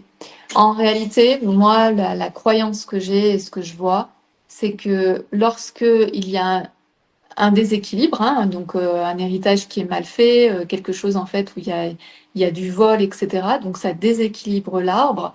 Et ensuite, il va y avoir des répétitions. Et les répétitions, ce sont des possibilités de rééquilibrage de l'arbre. Je vais vous raconter ma propre histoire. Euh, En fait, ma grand-mère avait un frère et ce frère a profité de tous les avantages que leur mère pouvait mettre à disposition. Et ma grand-mère n'en a pas du tout profité. Et pourtant, à la mort de mon arrière-grand-père, en fait, il y avait quand même quelque chose qui avait été fait au niveau du notaire. Mais le notaire était un peu coussi coussa et un petit peu branli-branlo. Et donc, il avait donné beaucoup d'avantages, en fait, au frère de ma grand-mère. Et ma grand-mère, au lieu de se défendre, au lieu de dire, bah, ça, c'est pas juste, moi, je veux qu'on revoie les calculs, etc., elle a laissé couler. Donc tout le monde lui disait, tu devrais quand même dire, etc. Mais ma grand-mère avait peur de dire parce que elle voulait pas semer la zizanie entre son frère, avec sa mère, etc., etc. Donc c'est resté comme ça pendant de nombreuses années où en fait son frère profitait pendant que elle ne profitait absolument pas. Et puis à la mort en fait de mon arrière-grand-mère, là, il y a eu un notaire qui a été très juste et qui a essayé de rééquilibrer en fait ce qui n'avait pas été donné, etc. Ma tante et ma mère me disent, par exemple, il y avait un coffre-fort où il y avait de l'argent dedans, et quand ils ont ouvert ce coffre-fort, il y avait plus d'argent. Et ils pensent en fait que donc c'était le frère de ma grand-mère qui avait pris cet argent liquide. Donc tout ça, c'était invisible. Donc ici, il y a un véritable déséquilibre qui s'est fait au niveau du clan, puisque ma grand-mère n'a pas pu avoir l'argent qu'elle aurait dû avoir, et en plus, elle ne s'est pas défendue pour récupérer en fait cet argent. C'est pas parce que le notaire a été coussi avant Libranlo qu'on peut pas faire appel à un autre. Oui, mais que le frère, le frère a dit non, mais c'est pas juste là, il faut répartir. Ça l'a bien arrangé de bénéficier exactement. de la plus grosse part du gâteau. Voilà, c'est ça. C'est ça aussi. Hein. Et donc, qu'est-ce qui se passe pour moi? La génération, donc 2 générations en dessous, donc c'était ma grand-mère, donc il y a ma mère et puis il y a moi dessous. Qu'est-ce que je répète? Et là, je répète en fait avec un de mes ex, qui a en plus le même prénom que le frère de ma grand-mère, comme de par hasard, qui lui en fait est aussi en guillemets un arnaqueur. Et en fait, il m'a arnaqué de plein d'argent. Donc, on répète de plein de manières différentes. Comme ma grand-mère en fait a eu. Sauf que bon bah moi pour le coup je suis pas d'accord du tout avec ça et donc aujourd'hui je suis en justice pour récupérer mes droits. Surtout pas faire. Oui, je me laisse pas faire. Et ça c'est inédit. Et voilà, et donc c'est inédit. Donc pour moi en fait quand il y a des choses qui se sont passées où il y a des spoliations, des vols, mais dans tout, hein, dans le transgénérationnel c'est toujours ça, c'est-à-dire quand il y a quelque chose qui est fait et qui n'est pas juste, ça va se répéter dans les générations suivantes pour que les générations suivantes se disent « je suis OK de rétablir en fait les choses ». Voilà. Donc c'est pour ça que ça se répète. Ça se répète pas forcément exactement de la même manière, mais la personne va vivre la même chose, c'est-à-dire la blessure d'injustice. Moi, je trouve ça injuste, là, ce qui est en train de se passer pour moi. Mais comme ma grand-mère se disait, c'est injuste. Comme ma mère, je pense, je sais pas, elle est là, c'est est-ce qu'elle vivait ça comme une injustice? Donc voilà. Donc en tout cas, ce sont des répétitions, et les répétitions, ce sont toujours des possibilités de faire différemment ou de réparer. D'accord? C'est soit de faire différemment, soit de réparer. Tu te places pour la question là. Ouais, si tu veux, après on va avancer un peu c'est toi qui dis. Ouais, après on va avancer un peu plus. Yes. Sandrine, mon grand-père trompait ma grand-mère. Des tantes ont été trompées. Ma mère, je sais pas. Et moi, 2 hommes dans ma vie. Et j'ai été trompée. Comment arrêter ça? Eh ben, en fait, c'est mettre en paix toute l'histoire, c'est-à-dire à partir de ta grand-mère, de ta mère, de tes tantes, c'est de mettre en paix cette partie-là. Et donc, ça va être de pouvoir se libérer des loyautés familiales. Donc, par exemple, dans le programme Se libérer des blocages du transgénérationnel, il y a un soin alchimique, donc le numéro 4, qui s'appelle Se libérer des loyautés familiales. Donc, toi, tu es en pleine loyauté familiale. Protocole 4. Ouais, le soin alchimique 4. Ouais. Ok, j'avance pour vous donner d'autres exemples. Au niveau professionnel, on a vu un petit peu tout à l'heure. Donc, ça peut être des ancêtres ou vous-même, vous vous sentez injustement traité dans votre métier. C'est-à-dire que vous avez l'impression de tout donner, mais on vous voit pas ou on vous remercie pas. Ou voilà, il y a quelque chose comme ça au niveau professionnel qui n'est pas mis en avant, qui n'est pas comment dire, reconnu. D'accord? Donc, posez-vous la question, est-ce que vous avez eu des personnes dans votre famille qui ont pu faire des choses extraordinaires, mais qui n'ont pas été reconnues pour ce qu'elles ont fait? Euh, Ensuite, ça peut être aussi des faillites. Donc ici, c'est de l'injustice au niveau de la faillite. Hein. C'est, par exemple, tout allait bien, l'entreprise était florissante, etc. Puis il y a la guerre qui arrive. Et avec la guerre, eh ben, on n'a pas réussi à faire différemment et l'entreprise, elle a périclité. Bon, ben ici, c'est une injustice parce qu'en fait, qu'est-ce que tu veux que je fasse contre la guerre, que machin, etc. Donc il y a une injustice, il y a une blessure d'injustice qui est activée par rapport à une faillite. Et puis également, là c'est pour les femmes, c'est que à l'époque, on n'avait pas le droit de travailler en tant que femme. Hein. On était plutôt assigné à la maison, à s'occuper des enfants, à s'occuper de la maison, que tout se passe bien, etc. Mais il y avait des femmes qui, elles, rêvaient de travailler, rêvaient de voyager, rêvaient d'être indépendantes, autonomes. Et à l'époque, c'était pas possible. Donc ici, ça peut être vécu par ces femmes-là comme de l'injustice. Donc ensuite, ça va donner quoi dans nos générations à nous? Ben, ça va donner des femmes qui vont, par exemple, se mettre à fond dans leur métier, qui ne vont pas vouloir avoir de mari, qui ne vont pas vouloir se marier, des femmes qui ne vont pas vouloir avoir d'enfants. Au moins, elles gardent leur indépendance, ce que les autres n'ont pas pu faire. Ah, ok, je croyais qu'on était parti. Donc voilà. Et donc pour Marjorie qui dit comment faire pour que ces histoires ne se répètent pas, je t'invite à t'offrir le programme Se libérer des blocages du transgénérationnel et je vous donne toutes les clés en fait pour ne pas répéter. Et même si vous répétez, c'est pas grave parce que vous avez toujours ensuite la possibilité de vous détacher des prédestinés. Ça, c'est ce que je fais en fait dans le soin alchimique numéro 5. Je vous invite à vous détacher des prédestinés. Par exemple, si moi j'étais restée dans la prédestinée, c'est je me fais arnaquer, ben je ne dis rien, comme ma grand-mère. Donc là, je reste en loyauté et en plus, je ne me détache pas des prédestinés. Donc c'est tout ce travail-là, en fait, de travailler sur les loyautés et de se libérer des prédestinés. Donc ça, c'est pour le côté professionnel. Est-ce que certaines d'entre vous se sentent voilà, non reconnues? Est-ce que certaines ont vécu des faillites et elles ont trouvé ça injuste? Est-ce qu'il y en a certaines qui aimeraient se lancer mais qui n'osent pas se lancer parce que dans la famille, il y a eu peut-être des injustices? Mais par exemple, ça peut être des gens qui étaient commerçants et qui se sont fait arnaquer par un fournisseur ou qui se sont fait arnaquer par un client. Ça peut être plein de choses comme ça. Donc, ça peut être à plein de niveaux. Ça bug. Ouais, je sais pas pourquoi. Je pense que ça chauffe peut-être aussi, hein, parce que là, on est sur Internet. Je pense que ça chauffe. Bon, on dirait que ça dépend des personnes. Ouais. Non, pas chez moi. Alors Christelle, j'ai eu un entretien, non, j'ai eu récemment un entretien professionnel où on me dit que je prends beaucoup de place alors que je suis payée une misère et mon boulot n'est pas reconnu. Voilà. Donc là, si tu ressens de l'injustice, il y a quelque chose à aller chercher. Par exemple, ça peut être des femmes de ta famille qui se démenaient pour leur famille, mais le travail n'était pas reconnu. Ça arrive très souvent pour les femmes. C'est que la femme a toujours eu l'habitude de travailler dans l'ombre, que son travail n'était pas reconnu. Elle n'était pas payée, elle n'était pas remerciée, rien du tout. Donc ça, on peut avoir cette impression-là et de répéter ça, même au travail, c'est-à-dire l'impression de se donner à fond et pourtant de ne pas être reconnu, de ne pas être payé à notre juste valeur. Donc ici, on peut créer effectivement cette blessure d'injustice.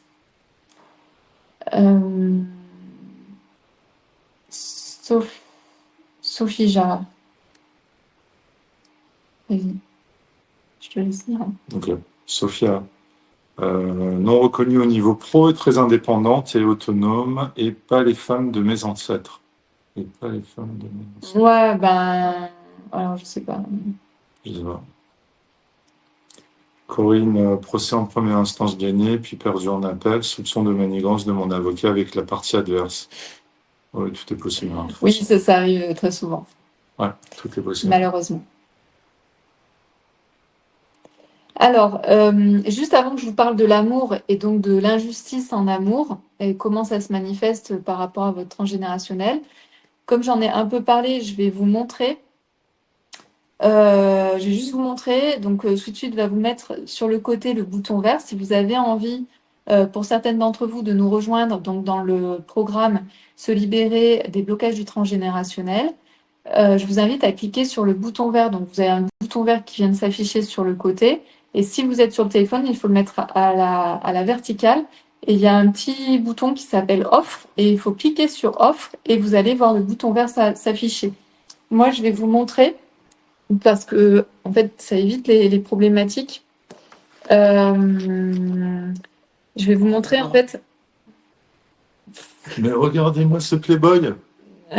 Oh là là, t'es trop mignon, mon chaton. Ah ouais.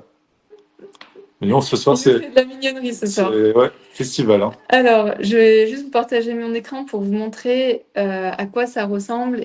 Ok, donc là, normalement, vous voyez mon écran. Et donc, sur mon écran, je vais vous montrer en fait ce à quoi vous avez accès grâce à ce programme et comment ça marche. Dans le premier, alors vous pouvez le faire dans le désordre hein, si vous en avez envie. Vous avez un premier soin alchimique. Donc, dans chaque soin alchimique, il y a d'abord une masterclass qui explique le contexte, ce qu'on va faire, etc. Et ensuite, on fait un soin chimique. Donc, pour le premier, ça s'appelle donc nettoyer les liens de souffrance. Donc, en fait, on porte des liens de souffrance, hein, donc des fardeaux qui ne nous appartiennent pas. Et donc, le but ici dans ce soin, c'est de vraiment les déposer. Donc, si vous avez identifié, là, si vous avez commencé à identifier ce soir, vous aviez des blessures d'injustice qui sont sûrement reliées à votre transgénérationnel, donc qui est un fardeau, je vous invite à déposer vos fardeaux. Et ça, vous le faites dans le soin alchimique numéro 1. Ça vous aide à déposer tous vos fardeaux, tout ce qui ne vous appartient pas, de manière par rapport à cette blessure d'injustice. Également, ensuite, vous allez faire donc le soin numéro 2. Donc, pareil, une masterclass. Et ensuite, vous avez un soin alchimique qui s'appelle Trouver sa place et se sentir légitime. Donc ici, par exemple, pour celles qui ont l'impression de ne pas être reconnues, de pas gagner assez, qui n'ont l'impression de voilà ce genre de choses, eh bien vous allez pouvoir ici comprendre en fait pourquoi vous ne vous sentez pas à votre place, pourquoi vous ne vous sentez pas légitime, et le soin alchimique va vous permettre de vous retrouver votre place et de vous sentir légitime, que ce soit en amour, que ce soit avec vos enfants, vos parents, votre vie professionnelle, en tout cas tous les aspects de votre vie. Ensuite, le soin numéro 3. Donc, pareil, il y a une masterclass avant. Et ensuite, vous avez le soin alchimique numéro 3 qui s'appelle donc trouver ou retrouver un sens à votre vie. Donc, ici, quand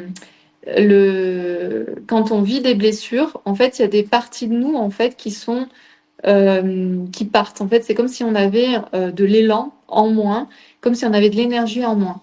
Donc, ici, en fait, je vais vous aider à retrouver un sens à votre vie, à avoir un lien avec votre énergie de vie.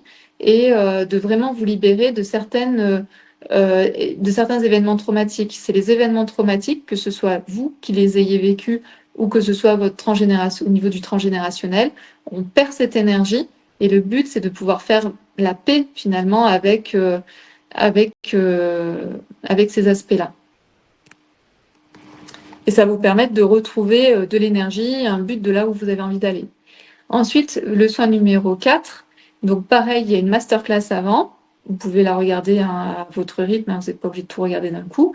Et ensuite, vous avez un soin alchimique qui s'appelle se libérer des loyautés familiales. Donc ce soir, vous avez vu qu'en réalité, on a énormément de loyautés familiales. Les loyautés familiales sont très souvent inconscientes et elles nous empêchent en fait d'être qui on a vraiment envie d'être. Et en fait, on vient répéter et re-répéter des trucs qui ne nous appartiennent pas. Donc ça nous prend beaucoup de temps, beaucoup d'énergie, alors qu'on est à côté de notre vie. Le soin numéro 5, donc pareil, une masterclass plus le soin alchimique, s'appelle se détacher des prédestinés. Donc c'est ce que je vous disais tout à l'heure, c'est-à-dire que quand vous avez reçu votre projet-sens avant même votre conception, on a projeté des choses sur vous.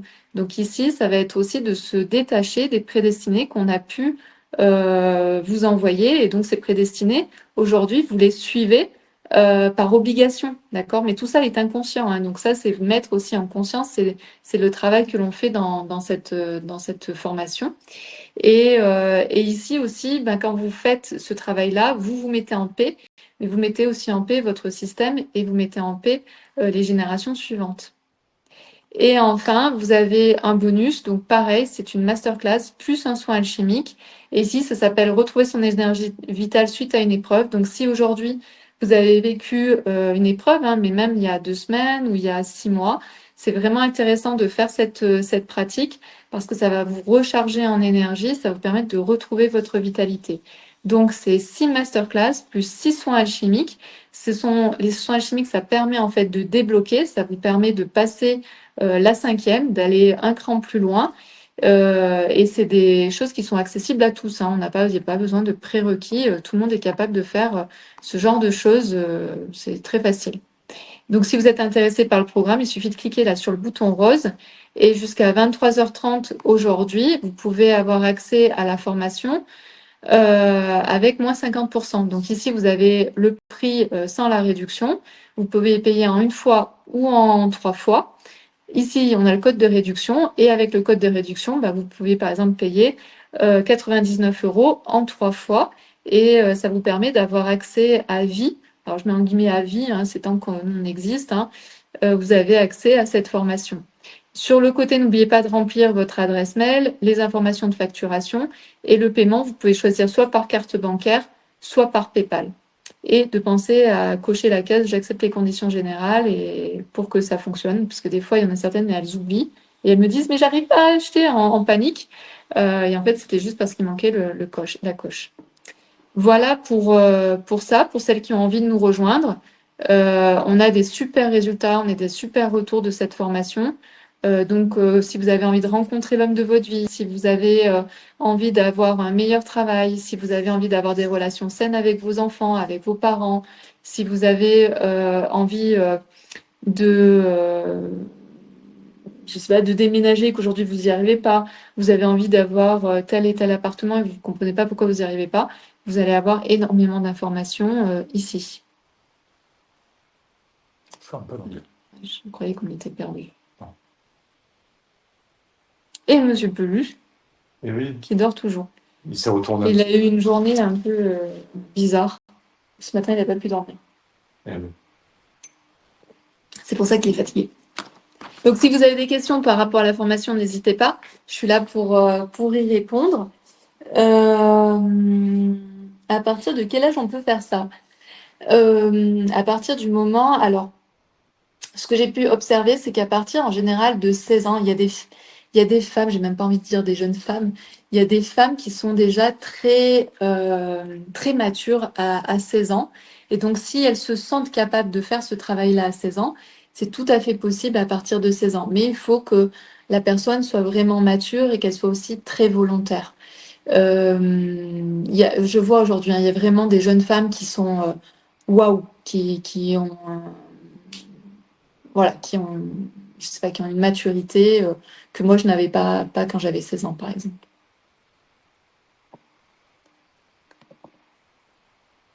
Je sais pas, je te laisse faire. Ouais, d'accord. Ouais, ça marche. Marjorie, oui, c'est tout à fait ce que je vis. La non-reconnaissance de mon travail, on prend mes idées, on se les approprie, mais on ne me reconnaît pas. Voilà, c'est ça. Donc pareil, par exemple, on dirait, on prend mes idées, certaines pourraient le vivre comme une blessure de trahison. Toi, ce que j'entends, c'est plutôt une blessure d'injustice. Tu vois, on pourrait ne pas vivre les choses de la même manière. Donc ici, par rapport à ton transgénérationnel, c'est qui a pu vivre ça parce que c'est pas anodin ce que tu vis. Donc c'est pour ça que là, je te renvoie au soin alchimique numéro 4, c'est se libérer des loyautés familiales.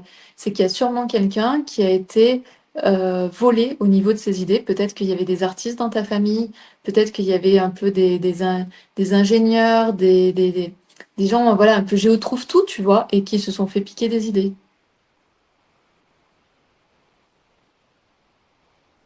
Alors Muriel, est-ce que tu as un retour sur combien de temps après les soins on ressent de la libération? Alors, tu vas ressentir immédiatement de la libération. C'est immédiat. C'est-à-dire que comme on travaille sur l'énergétique et l'émotionnel, c'est immédiat. Tu fais le soin alchimique et derrière le soin alchimique, tu as déjà une libération qui se fait. Ensuite, c'est un peu des vagues, d'accord? Donc tu vas avoir des vagues petit à petit en fait qui vont se créer dans ta vie pour qu'à un moment donné, il y ait une sorte d'alignement.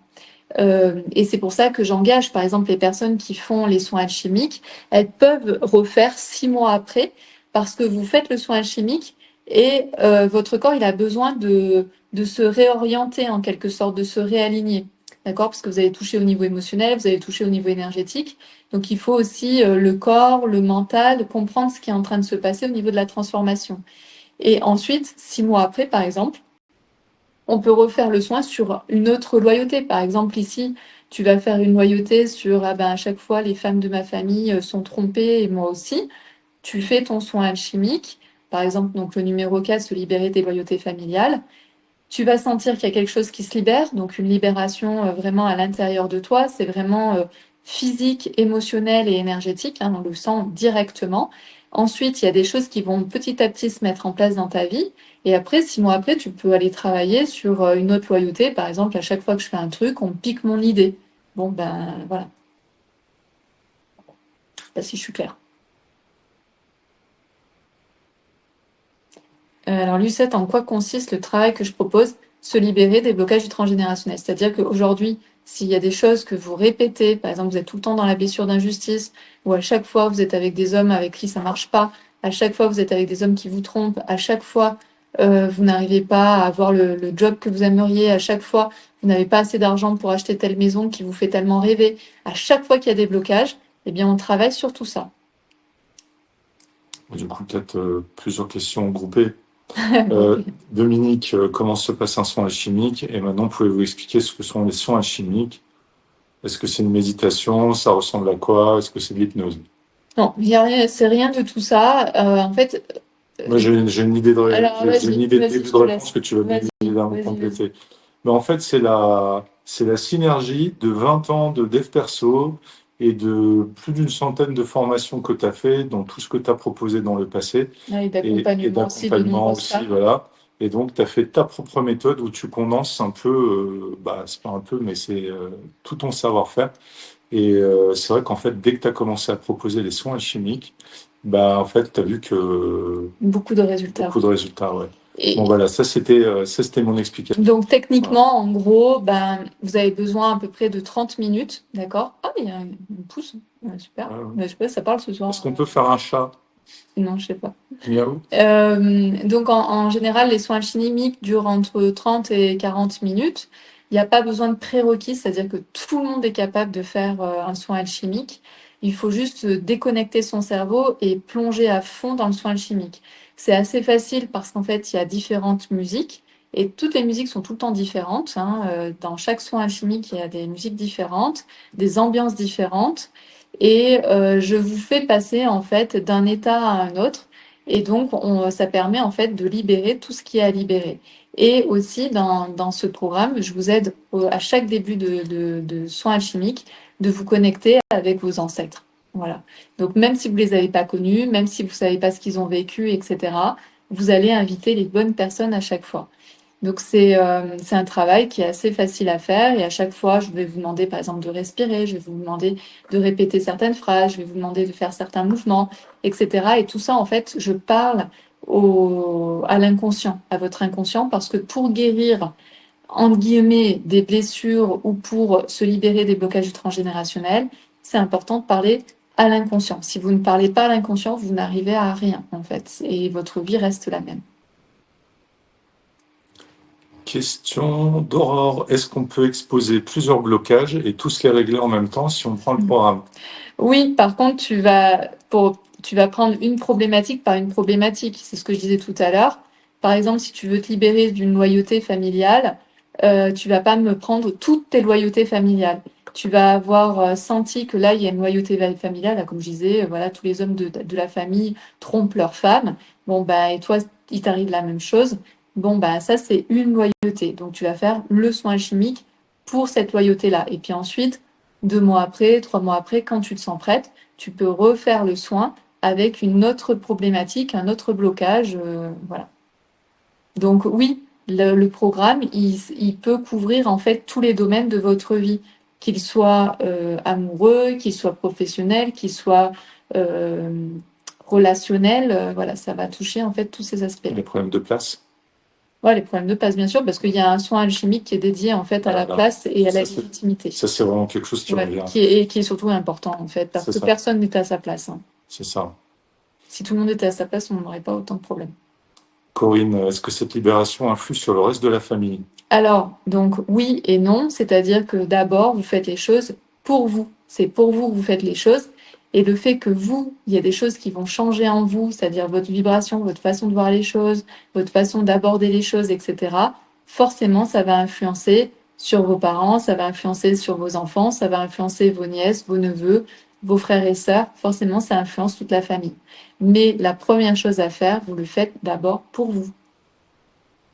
Marjorie, combien de temps minimum faut-il attendre pour refaire un soin alchimique?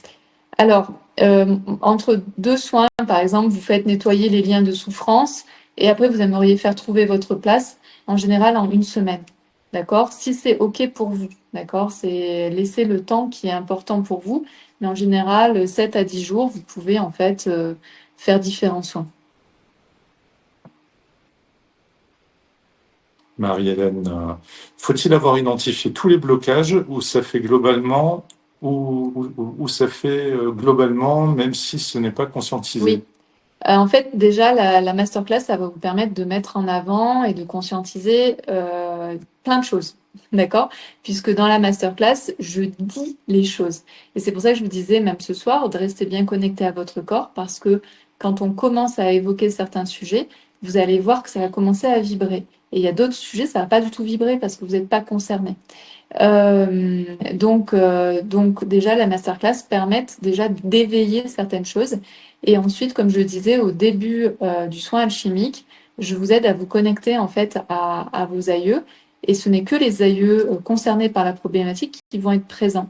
Et ensuite, vous allez pouvoir aussi recevoir des frissons, recevoir des, des informations, que ce soit visuelles ou auditives, etc. Et c'est arrivé vraiment à de nombreuses personnes que j'ai accompagnées qui ne sont absolument pas médiums divins, mais c'est juste que de base, vous êtes connectés à votre clan. Donc vous avez déjà toutes les informations qu'il faut à l'intérieur de vous. Il faut juste pouvoir les laisser s'exprimer. Voilà. Donc il y a des choses que l'on sait. On peut travailler déjà sur les choses que l'on sait, mais au travers du programme, on peut aussi aller travailler des choses qui sont encore laissées inconscientes. Et donc, je ne sais pas si on l'a déjà dit, mais pour les personnes qui ont des doutes, une question avant de faire un soin chimique ou après, elles peuvent te contacter et du coup poser la problématique ou s'il y a un doute, une explication. Oui, je réponds à toutes les questions. Si vous avez des questions, par exemple, de famille, transgénérationnelle, si vous avez des questions par rapport à ce que vous avez entendu dans la masterclass. Souvent, en fait, j'ai beaucoup de retours. après le soin alchimique. C'est-à-dire que les personnes vont me dire ah, j'ai vu ça, j'ai entendu ça. Est-ce que c'est normal? En fait, c'est ça, j'ai tout le temps ça. Est-ce que c'est normal? Après, j'ai beaucoup de retours j'ai ressenti beaucoup de libération, j'ai ressenti ci, j'ai pleuré parce que j'ai remercié ma grand-mère, etc., etc. Donc, c'est très fort. Donc, souvent, les gens ont besoin de me partager ce truc-là, mais c'est pas, c'est rarement, en fait, très technique. Au contraire, c'est vraiment de la libération, de la joie, de se dire waouh, j'étais en relation, j'étais en lien avec telle tante, telle. Voilà, c'est fort, en fait, c'est que c'est fort. Ouais, c'était juste pour dire qu'en fait, vous êtes pas seul, quoi. Ouais. Voilà. Oui, exact, Muriel. Ouais, Muriel, ouais, carrément, j'ai vu. Ouais. Et j'ai remarqué qu'entre chaque masterclass sur le même thème, il y a encore des choses qui arrivent comme si on comprenait au fur et à mesure. Exactement. C'est vraiment ça. Et le transgénérationnel remonte petit à petit parce qu'en fait, vous avez déjà tout à l'intérieur et quand vous commencez à travailler sur votre transgénérationnel, vous osez laisser remonter en fait ce que vous savez déjà sur vos loyautés, sur ce que vous portez, sur vos prédestinés, sur les problématiques de place que vous avez, problématiques de légitimité. Tout remonte en fait assez facilement. Question de Jean-Pierre. Et si je fais le soin, cela libère ma lignée et celle de ma femme? Non. En fait, non.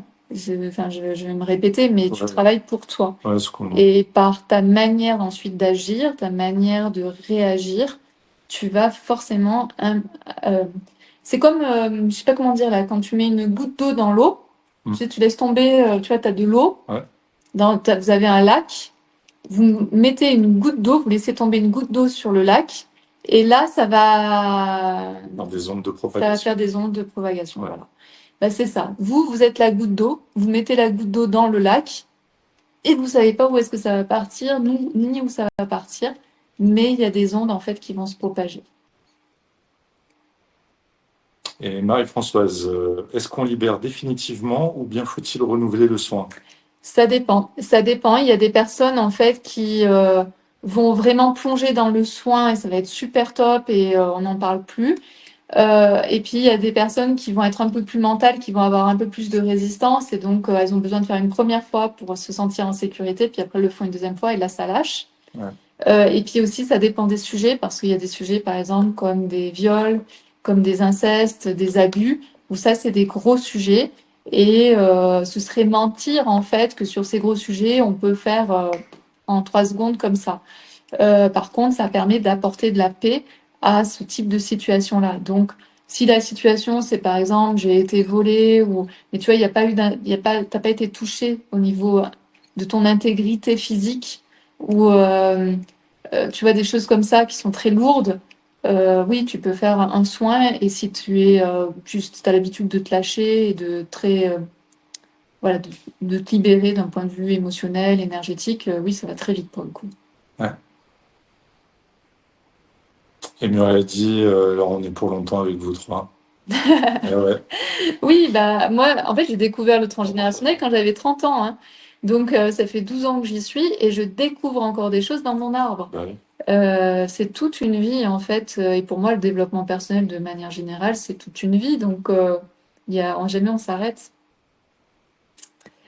Ok, donc l'amour. Ici, l'amour, ça va être, vous pouvez vivre de l'injustice. Attends, ça me demanderait pourquoi tu me fais ça. Sujet d'amour. Donc, c'est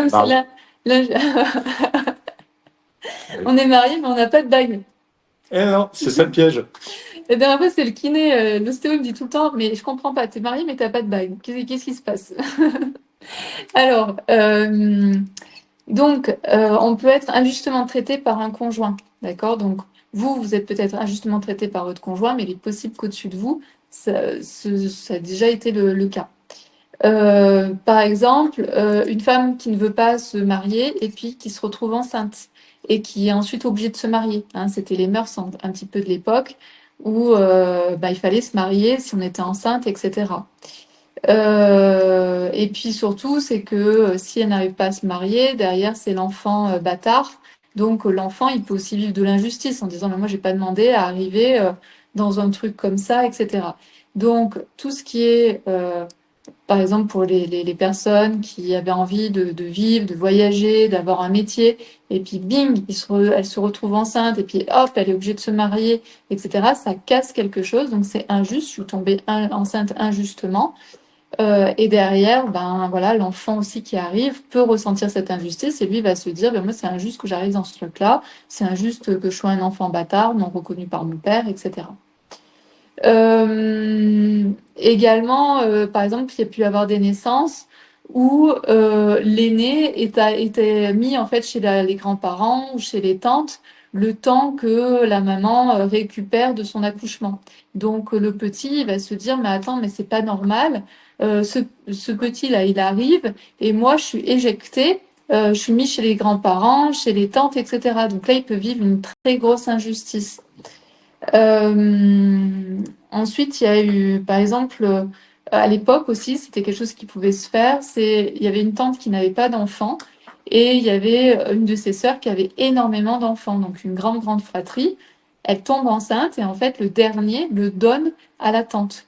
Donc, le petit dernier, il peut se dire, mais pourquoi mes parents ne m'ont pas gardé? C'est quoi cette injustice? Pourquoi j'ai été emmenée chez cette tante alors que j'ai rien à voir avec elle? Donc ça peut être de l'injustice. Pourquoi c'est moi qui ai été choisie pour aller chez la tante? Pourquoi c'est moi qu'on a délégué en quelque sorte pour aller à l'extérieur? Je suis en train de tout mélanger là. Je suis dans la fratrie là. Je suis en train de vous dire des trucs de la fratrie. Tu devrais faire comme lui. Ouais, Non. Ouais, je vous ai dit de la fratrie, je crois que ça va être un peu tout mélangé. Et également dans la fratrie, vous pouvez vous sentir, par exemple, si vous étiez l'aîné, et on va vous dire, ah, mais maintenant toi tu dois être grand. Donc il y a des enfants qui arrivent derrière, et on va demander à l'aîné, bah tu vas m'aider à t'occuper des petits, ou tu dois être grand, tu dois montrer l'exemple. Puis l'aîné, lui, il va dire, mais c'est quoi cette injustice que je vis? Pourquoi c'est moi qui dois m'occuper des petits? Moi aussi je suis petit. Et puis également, dans la fratrie, on va retrouver la différence de traitement entre les enfants. Et c'est-à-dire qu'il y a des enfants qui vont se dire, mais lui, c'est le chouchou. Donc des fois c'est vrai, et des fois c'est pas vrai du tout. Les parents essayent de faire du mieux qu'ils peuvent. Mais par exemple, quand on connaît les histoires de fratrie, imaginons votre mère est la première, vous êtes la première. Naturellement, votre mère va avoir plus d'affinité avec vous parce que vous êtes des numéros un. Alors que avec la mère qui est aînée, numéro une, elle va peut-être avoir un peu plus de mal avec le deuxième parce qu'elle est moins dans la même énergie que le deuxième. Donc regardez ça aussi. Et donc le deuxième, il va se dire mais je comprends pas, j'ai l'impression que ma mère elle est plus en phase avec le premier. Ce qui est juste, mais qui ne veut pas dire que la mère n'aime pas le deuxième. Mais l'enfant peut le vivre de cette manière-là. Donc c'est tout ce qui est en lien avec l'injustice, avec la fratrie. Voilà, donc Alicia elle dit on aime nos enfants, mais pas de la même façon. Mais va expliquer ça à un enfant, parce que lui, l'enfant qui a l'impression de vivre de l'injustice, il va te dire oui, mais toi avec lui tu fais ça, alors qu'avec moi tu le fais pas. Ou moi tu me dis tel truc, tu vas me dire ceci, cela, et lui tu lui dis rien. Tu vois ce que je veux dire? C'est-à-dire que c'est toujours une histoire de ressenti. Toi, bien sûr, en tant que maman, tu fais du mieux que tu peux pour montrer à tes enfants que tu les aimes tous autant. Mais les enfants, eux, ils vont avoir leur propre interprétation et ça, tu ne peux rien y faire. C'est l'histoire que chacun va vivre différemment. Ouais, c'est ça. Donc après, ça va être l'enfant chouchou. Donc souvent, par exemple, dans une fratrie, il y en a un qui va toujours dire, enfin, les autres vont dire à l'un, ah mais toi, de toute façon, t'es le chouchou des parents, d'accord? Donc le chouchou, il va se dire, bah c'est injuste parce que moi, je trouve pas être le chouchou. Et les autres, ils vont trouver ça injuste que lui, il soit chouchou. Vous voyez? En fait, dans l'histoire de l'injustice, c'est toujours soit blanc, soit noir. Et c'est pour ça qu'à chaque fois, on se prend le mur. Je reviens à mes histoires d'amour. Parce que je suis partie un peu. Moi, j'étais partie sur les enfants bâtards, donc après, je suis partie sur les histoires de fratrie. Euh, Bien sûr, nos grands-mères, nos arrière-grand-mères ont pu vivre aussi de l'injustice avec des mariages arrangés, d'accord, où elles n'ont pas choisi leur amoureux, ou par exemple, elles étaient amoureuses d'un garçon, mais ce garçon-là n'était pas prédestiné, leur était pas prédestiné, donc elles n'ont pas pu vivre véritablement leur histoire d'amour, donc elles ont pu le vivre comme une injustice. Vous voyez, c'est toutes ces aspects-là en fait de l'amour où il peut y avoir des injustices. Ça peut être aussi des fiançailles rompues, par exemple. C'était, ah ben, j'avais un amoureux, il est parti à la guerre et puis il est jamais revenu. Ben, c'est injuste qu'il soit jamais revenu de la guerre parce que ma sœur, elle a son mari qui est revenu de la guerre. Donc moi, c'est injuste que je me retrouve toute seule parce que mon amoureux, mon fiancé, mon mari est resté à la guerre. Euh, donc voilà, après ça peut être aussi pourquoi on n'accepte pas la personne que j'ai choisie. Donc c'est injuste, par exemple, si euh, votre mère voilà est tombée folle amoureuse d'un garçon, elle l'a ramené à la maison et là les parents ont dit non, c'est pas quelqu'un pour toi, on ne veut pas que tu sois avec lui. Ben, c'est injuste parce que moi je suis amoureuse de ce garçon-là et donc normalement on devrait l'accepter. Euh, Alors, je remercie Madame Chantal qui se présente ce soir. Ouais, Merci. fais ton branding. Ouais. Voilà, donc c'est tout ce qui a pu être empêché va être vécu comme une injustice. Ou après, ça va être par exemple, il y a un garçon, par exemple, il y a deux sœurs, et il y a un garçon, et les deux sœurs sont amoureuses de ce garçon-là. Et puis le garçon va en choisir une des deux. Donc celle qui ne va pas être choisie, elle va trouver ça comme de l'injustice. Donc c'est tout ça, en fait, vous voyez, c'est toutes ces histoires amoureuses qui sont entremêlées et qui créent des blessures d'injustice et qui découlent ensuite jusqu'à vous.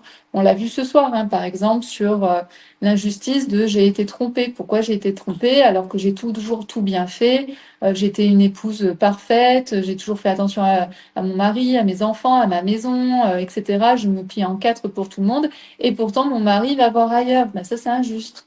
Pourquoi? Intéressant, Christelle, ma grand-mère a dû épouser un homme qu'elle n'a jamais aimé. Moi, je suis seule depuis 14 ans. Voilà. Donc tu préfères être seule que être accompagnée. Il y a ce truc-là où ta grand-mère, elle devait sûrement se dire, je préférerais être seule que être mariée à cet homme. Donc là, une loyauté.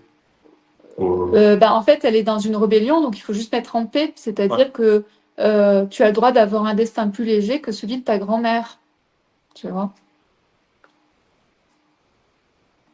Euh, Également, quand on vit de l'injustice, on peut avoir cette impression que les parents ont été très froids et très distants avec nous. C'est-à-dire, on a eu l'impression que les parents, ils ont rempli leur mission, hein, ils ont rempli leur mission de parents, mais ils n'ont pas été très cocooning, ils n'ont pas été très généreux, ils n'ont pas été très présents affectivement, etc.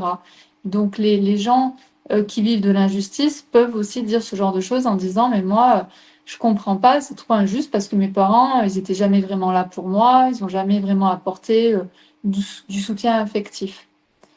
Euh, Ils peuvent aussi avoir cette impression que les parents, bah, c'est injuste parce que ils étaient très exigeants avec eux, c'est-à-dire que l'enfant, il avait l'impression de se mettre en quatre, de se plier en quatre pour les parents, pour satisfaire les parents, etc. Mais c'était jamais assez. Hein. Euh, donc je fais tout, mais c'est jamais assez. Aussi, donc un autre exemple où ça peut être très en lien avec l'injustice, c'est les enfants qui sont non reconnus, non désirés. On en a parlé tout à l'heure.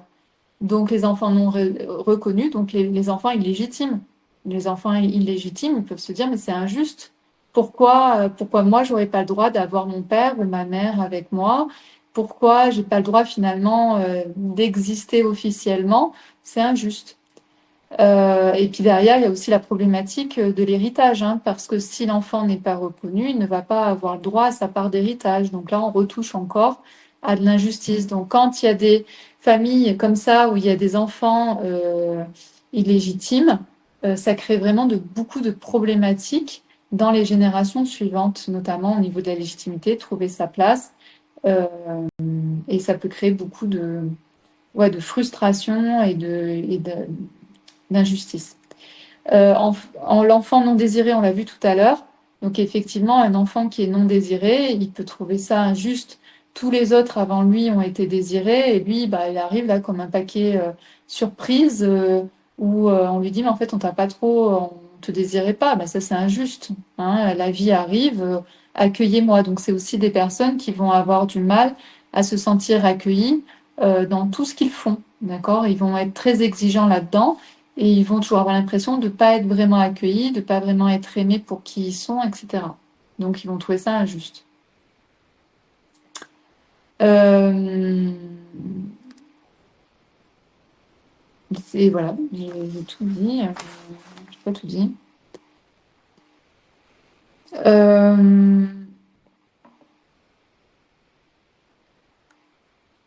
Oui, bah après, c'était le contexte de la procréation, donc on en a déjà parlé tout à l'heure, avec qu'est-ce que vivaient nos parents? Est-ce qu'ils vivaient des injustices? Est-ce qu'ils avaient l'impression de vivre des injustices? Et si oui, dans quel domaine?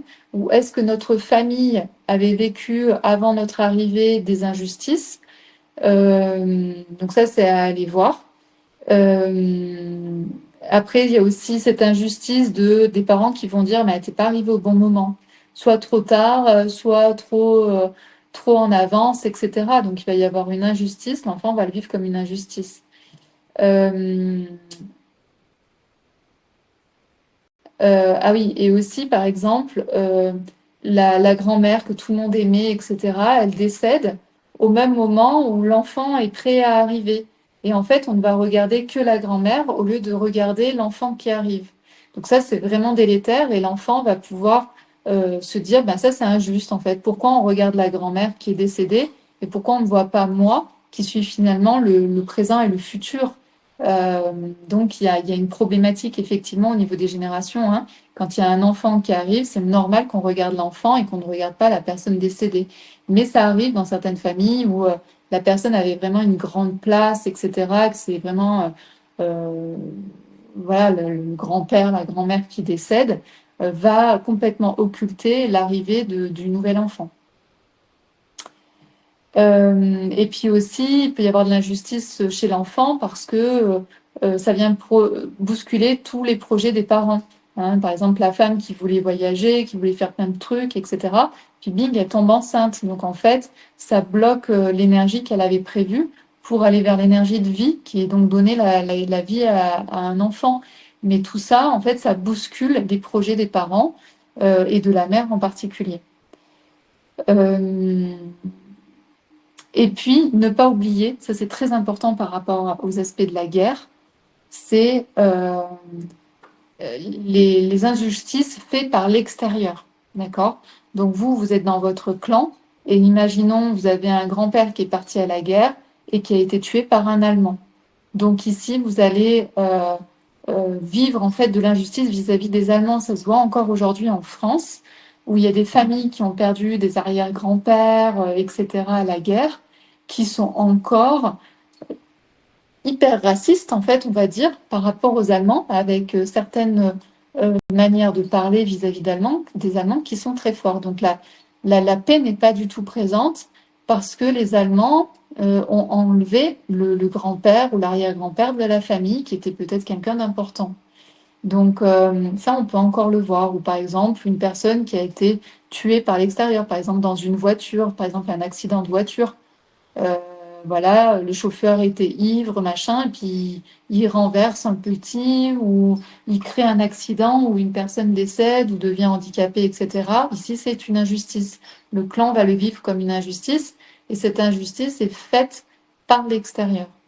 D'accord? Donc, il peut y avoir de l'injustice qui est créée par l'intérieur, par l'éducation, etc., et l'interprétation de l'enfant, créée à l'intérieur par rapport à ce qu'on a vu, les histoires d'amour, les héritages qui sont mal faits, etc.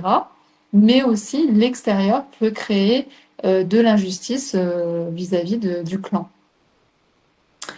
Donc voilà, et donc après, ben, j'avais noté comment on sort de cette blessure. Eh bien, c'est de tout simplement conscientiser déjà, de conscientiser comment on réagit, qu'est-ce que l'on vit, là où on est bloqué par rapport aux blessures de l'injustice, mais à toutes sortes de blessures et puis dans tout ce qu'on vit dans notre vie, hein, de manière générale. Donc ça, c'est mettre en conscience.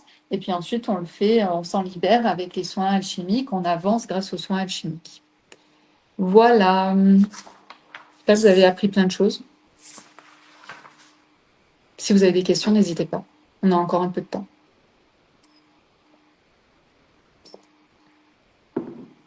Oui. Corinne, qu'en est-il des enfants faits pour rabibocher un couple conflictuel qui se sépare par la suite? Ah oui, ça c'est les idées de on va faire un bébé pour sauver le couple. Oui, voilà. Ben, qu'en est-il des enfants? Je ne sais pas. Tu es concerné. Qu'est-ce que tu as ressenti par rapport à ça? C'est comme d'habitude. Je ne sais pas.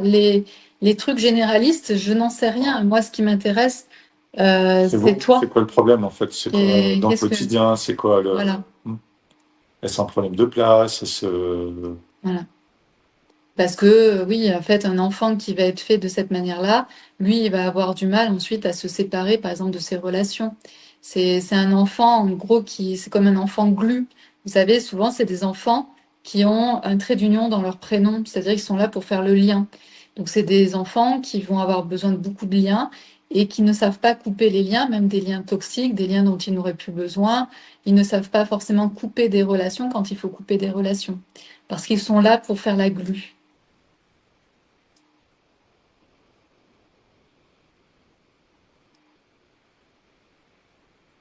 Est-ce que vous avez des questions, que ce soit par rapport à tout ce qu'on a vu ce soir ou par rapport aussi au programme? Je le rappelle, vous pouvez, je pense que c'est toujours affiché. Ouais. Si vous avez envie de nous rejoindre dans le programme, je vais y arriver, se libérer des blocages du transgénérationnel, il suffit de cliquer sur le bouton vert, que ce soit, je pense, sur ce côté, je pense que ça doit être de ce côté ou de ce côté.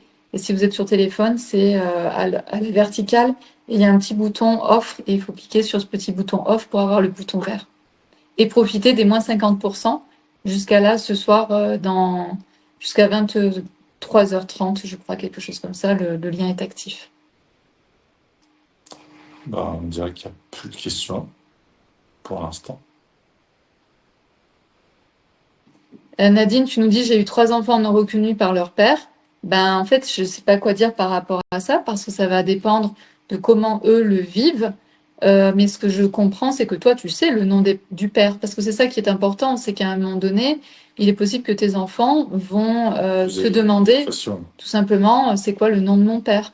Donc toi, tu seras en capacité de leur donner le nom du père. C'est quand on ne sait pas le nom du père, où là, c'est vraiment plus difficile, parce que les enfants se disent, mais où sont mes racines? Et ensuite, effectivement, le fait qu'ils ne soient pas reconnus, ça peut créer vraiment de l'injustice et aussi, surtout, une illégitimité dans leur vie. Ils veulent toujours se sentir illégitimes, quoi qu'ils fassent. C'est ça la difficulté des enfants qui ne sont pas reconnus. Petit retour d'Anne-Laure. Oups, j'ai un trait d'union et je suis resté souvent dans des relations toxiques identifiées, mais c'était mieux que rien. Ouais, voilà, c'est ça. Et c'est exactement ça, c'est-à-dire que sûrement, tes parents sont peut-être restés ensemble et c'était mieux que rien. Donc, c'est intéressant.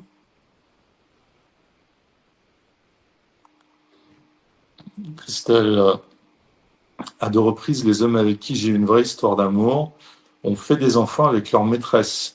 J'ai appris que ma grand-mère avait eu un enfant illégitime pendant son mariage. Voilà, reproduction.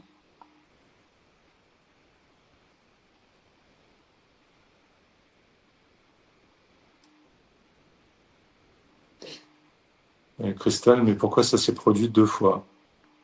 Ah bah ça peut se reproduire une 3e fois. Tu vois, c'est en fait, tu n'es pas encore morte, donc en fait, tu sais pas ce que la vie va te proposer derrière. En fait, c'est pas que j'ai vécu que 2 fois. En fait, on n'en sait rien. Tant que t'as pas fait un travail de libération, tu peux reproduire en fait. D'accord?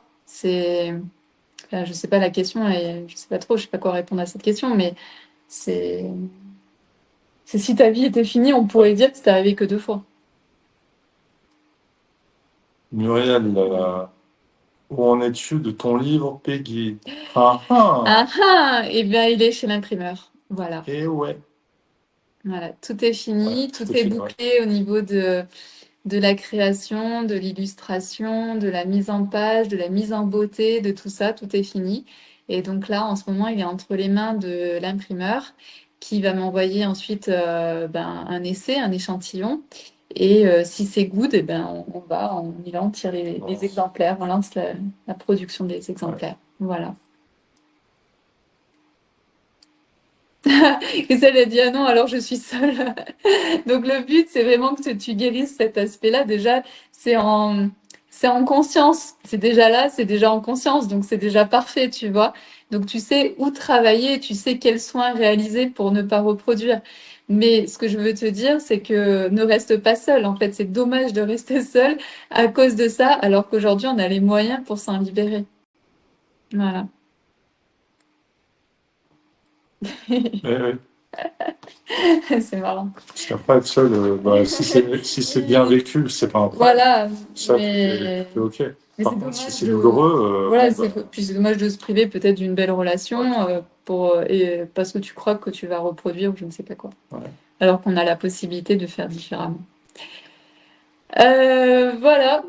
Et ben, merci d'avoir été avec nous ce soir. N'hésitez pas donc à nous mettre des petits messages en commentaire. Ça nous fait toujours plaisir. Ça me permet aussi de savoir est-ce que ça vous a aidé, est-ce que ça vous avez eu plein d'informations par rapport à votre transgénérationnel. Si vous avez envie de nous rejoindre dans la formation, profitez-en. Vous pouvez donc cliquer sur le bouton vert. Après, ça disparaît, hein. Donc c'est pour ça que je vous dis cliquez sur le bouton vert, soit ici ou en dessous, je ne sais pas. Et puis voilà. Question de Claire. Ah oui. Peut-on payer en 3 fois? Oui, tout à fait. Tu peux payer en une fois ou en 3 fois. Tout à fait. Nathalie, bonne soirée à tous. Marjorie, merci. Nadine, bonne soirée, merci encore. Corinne, merci beaucoup pour toutes ces infos. Marie-Hélène, c'était super. Muriel, merci à vous et à bientôt. Je pense que Monsieur Peluche souhaite une bonne nuit à Flocon en passant. Véronique, merci pour toutes ces informations intéressantes. Belle fin de soirée à tous. Christelle, merci. J'adore ton analyse, ton intuition. Et ouais, Merci de te livrer aussi, hein, carrément. de parler de toi. Parce que ce que j'aime bien chez toi, Christelle, c'est que tu parles de toi. Donc c'est beaucoup plus simple. Ouais. Marie-Hélène, trop tôt pour le soin, je dois faire le rapport. Oui, d'accord. Euh, Ok, bah super. Bah merci merci. beaucoup. Merci. Non, vas-y. Non, Vas-y, moi je fais que parler. merci de. Oui, heureusement. Merci beaucoup d'avoir été là. Et puis, À très bientôt. à très bientôt. Ah ouais, bon. Muriel a dit Denis à la patte de Monsieur Peluche. Ouais. Nous, je crois qu'il est trop endormi hein, pour faire quoi que ce soit. J'ai pas envie de déranger. Allez, à À bientôt. bientôt. Merci beaucoup.